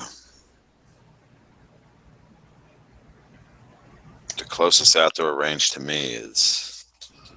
Why do you gotta go outdoors though? Well, I don't know. We can go indoors. Like I said, the closest indoor range to me is Right The outside bet. Philly. Put this. Take me to a range where you think they would know me, and I could fucking leak them for shit, and we could just go. And we could just go shoot for free. I don't know any range that. Well, think about like a like thirsty range. Someone who's thirsty for likes. This guy's an Instagram hustler. I am. No, I mean, like, think about it. Like, I've if I'm seen gonna go it shoot in with action, Pink, man. It's scary. if I'm gonna go shoot with Pink, I mean, we might as well make it a fucking shit show. Maybe this place Clayton's. I never shot there before, but See if they all got the it. pictures look state of the art, brand new.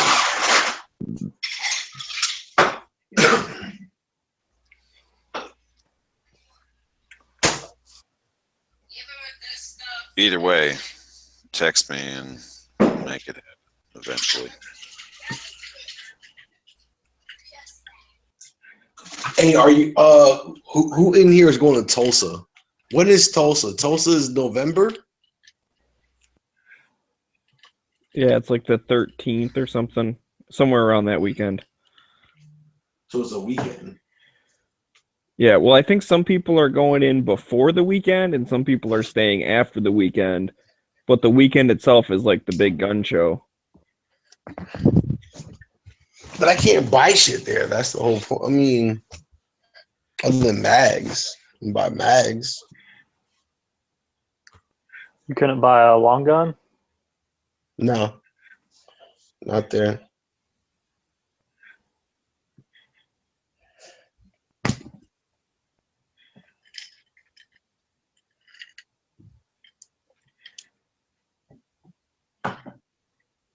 You can only buy long guns from I neighboring thought your states. deal is you could buy magazines out of your state. You just can't buy them from any place in the state.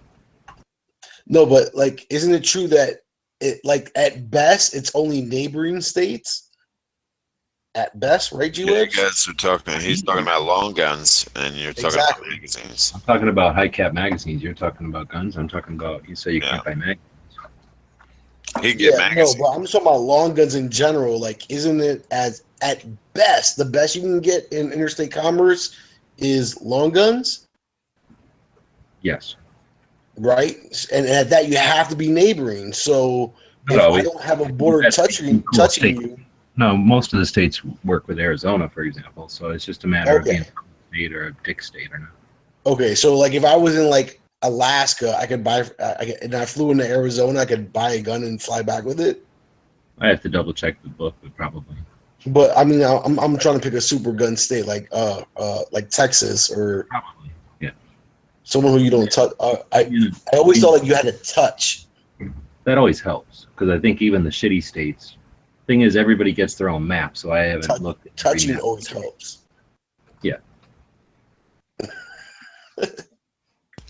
Like, I'm right on the border with Jersey, so there's a lot of Jersey compliant ARs and shit in some of the shops around here. That's because you live in the shitty part of Philly, the south part. I'm north of Philly. Well, I mean, of PA. Well, yeah. It's a You live in the shitty part. Yeah. New Jersey part.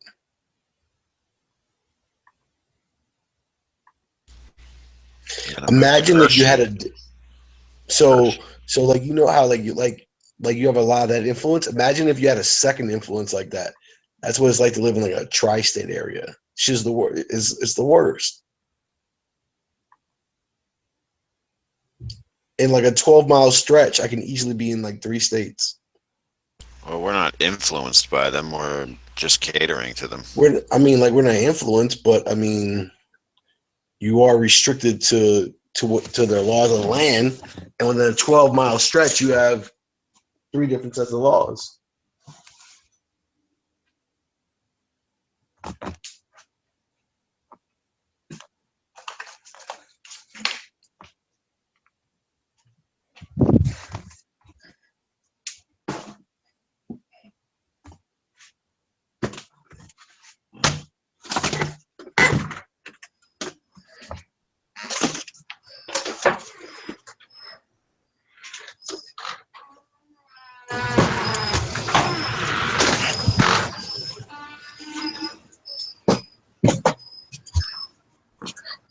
Such a ruckus. So Rick said he already has his fucking pass and shit. So I don't know what the fuck. He said he signed up and got his pass and shit already for shot. What happened? Rick already has his pass and shit in hand for shot. Really? Yeah, so they're dicking everybody around all kinds of ways, I think. All right. Well, by Thursday, we'll figure everything out. Yeah, I'll call him tomorrow. I'll have to get up early and call him. Hey, Moon, you should be coming, bro. Where to? SHOT Show? Yeah. Vegas? When is that? January or February? If you're not coming, don't worry about it. You have to be coming. Yeah, well, it makes a difference. January? Yeah, probably not coming. Yeah. See? He doesn't like to do shit when it's cold out.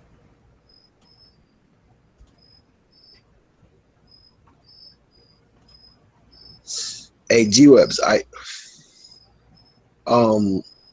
so I don't get into family shit, because remember how on the way back I had to stay by family or whatever?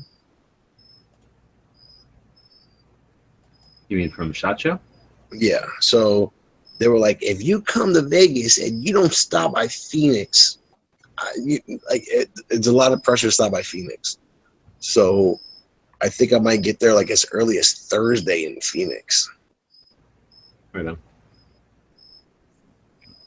Hey, how do you spell porcupine? Porkupine. Speaking into your phone. But yeah, if I get into Phoenix early Thursday, I might even be able to get a car like Thursday and Friday to drive to Tucson if you want to do some shit. I'm still living the lifestyle where that's so many fucking months away that I don't even. No, but I'm feeling, but I would be showing up on your doorstep, is what I'm saying. Then I may or may not be here. I have no idea. I would be getting to you. Right now, I'm hoping to get the van up and running sooner than later. Get to Tulsa, travel through Texas, come back for SAR, go north to, what do you call it? Salt Lake City to go to the Browning Museum before SHOT Show. The Browning Museum? So you happy now? Quit it. Yeah. That's just freaking, theoretical since I don't have the band fixed yet. But I'm hoping to sell enough of these things to fix the van and then take the rest with me, knowing the prices of them, and set up the shows and move them and get people interested in collecting and get conversations going and meet people with collections. And could work. I had to send Schwell my. Did you get those patches from him? No, yeah, I mean, I didn't even send him like my shipping address. He's probably just sitting on them. Yo, where's the picture of this Vickers plum block? Oh, you haven't seen it? I saw it. Not his. It's just a picture he stole off the internet. It even says on there. And then he says, "This is a theory I'm coming up with. What do you think? This isn't my picture. It's not the right color. It's just the concept of a purple block." Right, that's what I thought, because it was a Gen 4 block, right? With brown on top of brown. I don't know. This looks, you can't tell. It's really shitty, darky, murky picture. The worst picture ever to use as an example. It's like 5 different colored purples on top of each other, and you can't see hardly any of them.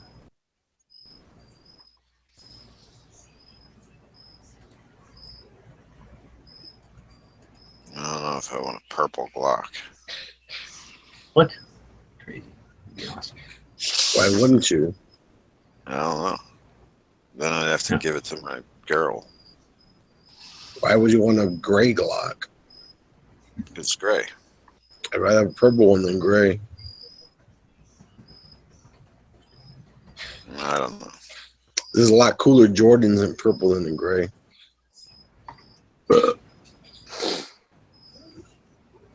On that stupid anti-gun superhero movie that they had, this one guy at the end goes like, "Do me this favor," or whatever, like, "You got to do me this favor," and then the guy's like, "For why?" And then she's I forget it was a guy or girl. She's like, I got 30 pairs of the old Air Jordans for you. Or no, it's that old barbershop guy. He's like, I got 30 pairs of Air Jordans for you. And it worked, see? They use shoes as money in this movie, TV show. Yeah, I guess it worked. It made the guy start jumping.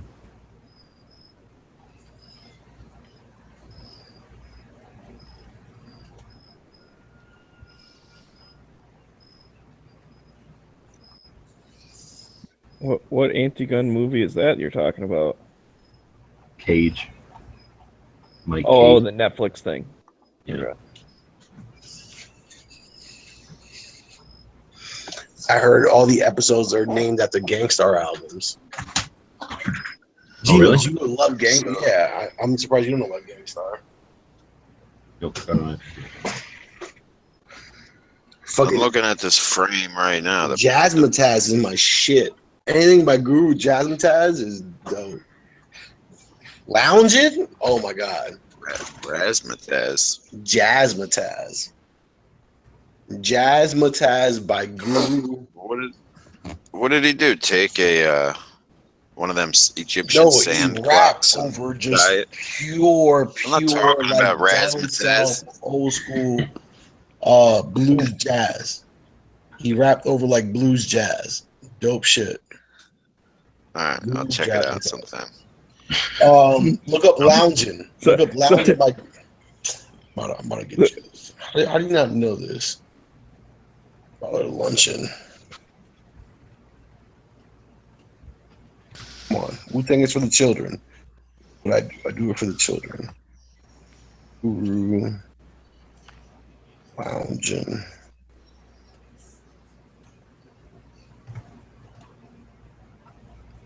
So what were you talking about, Moon?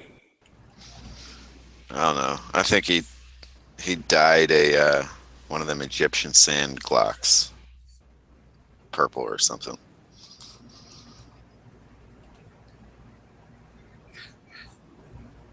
I don't know. Well, like I say, I think somebody just did that. I don't think he did it. Oh. He says it's just a picture I found on the internet as an example. It's weird. Sorry. You guys hear that? No. Oh shit. I muted it. Oh shit. Fuck. Sorry. Well, I'll probably buy it because it'll probably look cool when Lipsy does it. Or sells it.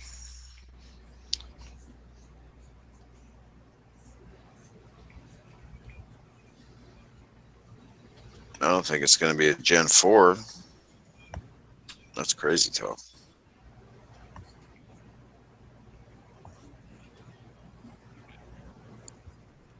Oh man, I just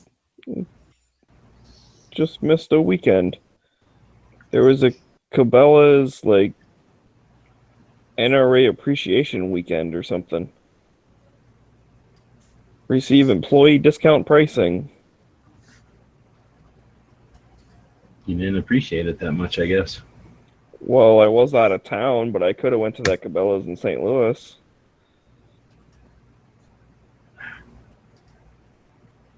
Dude, I don't read the freaking, like, my spam emails all that often. I just go through there every once in a while and delete a bunch of shit. Sometimes I like it because I'll find out, like, some places doing, like, free shipping or something. So I do like getting some of those promotional, like, spam email things. But most of the time I just ignore them.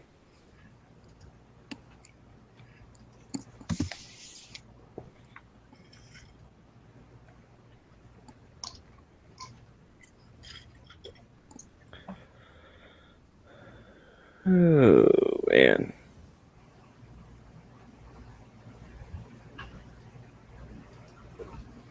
So I won a free gun and I picked my gun. What gun are you getting? The Grand Power P11. It's a rotating barrel I think it's Turkish. It might even be Turkish. I don't know. I want it. That big three. Yeah. It's kind of, and like it was the last gun to be won. So like I wanted guns, not any of the guns that I wanted. Palmetto State Army was giving away an AR or an AK because Palmetto State Army is coming out with AKs. Glock gave away 2 guns, and then the last one I got picked was Eagle Imports.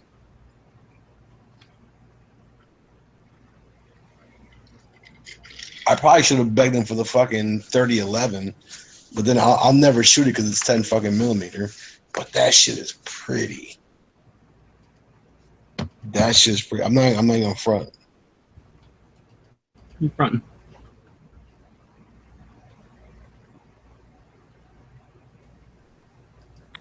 Yep, super fronting. Awesome. I never win anything.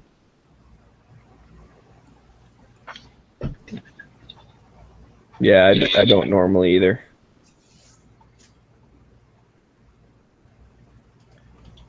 I have a couple of times. There was a pretty cool like wild game dinner, and it was hosted by like this church, which okay, whatever. Like I mean, they're not shy about their intentions. It's like people donate the food and donate stuff to like give away to the raffle, and I forget. It's not much to like get in the door or whatever, but everyone gets, one raffle ticket. I don't know if they sell extra there. It might have been the other one. But anyway, so everyone has like one chance to win something. They just have like a table full of shit. And anyways, it was good food. Nothing super exotic, but some pretty cool stuff. Anyways, I won this cool I picked this like knife that's got all this like deer scenes and stuff on it. It's pretty neat. But they had a bow and arrow up there, and I almost grabbed that. But I was like, because it kind of looks small. Like, I don't know, maybe it was like a kid's arrow or something. I was like, someone else will probably appreciate that more than me. So I'll let them get that. And then all the other stuff was like flashlights and not that it was bad stuff. It's just it is stuff you could buy at any old store. I'm like, this knife was cool looking. So I was like, I'll get this. I've never seen something like this before.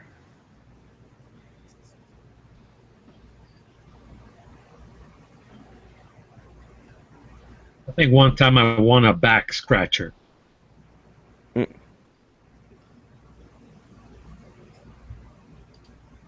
So a 6-string is out there. Yeah. Band. Marco can play jazz over it. Jazz. I think maybe, we could play jazz and he could rap over it, right? I don't know. I don't really know how to play drums for jazz. They're not really. I don't listen to it enough to know what it sounds like. Like that. It's gotta be mellow. Oh, that kind of stuff. Oh, I can do that. I need to get some wire brushes then, because you gotta use the wire brush because it's a lot softer sounding. I have some I don't know what the hell you'd call it. Real brushes? No, they're like, that martial art weapon that's like a bunch of like little bamboo sticks like all bound together? Whatever the hell that thing's called. It's like that, only like drumstick size. So it's like a bunch of, they're bigger than toothpicks. Maybe like shish kebab sized, like wooden sticks, and then they're all like bound together. But it's a little bit softer sounding, but it's not as much as like a wire brush. Because wire brush are like floppy. Like when you hit it, they just like flop around, and they're a lot softer sounding.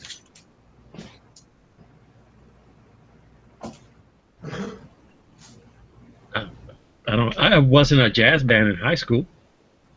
The jazz band. That was fun.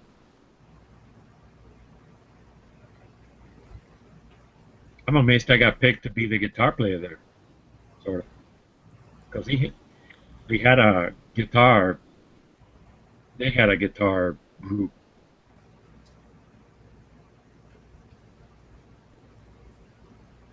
The good old days. All right. Well, I'm gonna go jump over to hit or miss. So we'll see you guys later. I know Pink's out in the lobby. Hopefully he'll put one up when he gets a chance. If you guys want to keep chatting. Thanks for hosting. Yeah, no problem. Thanks for joining.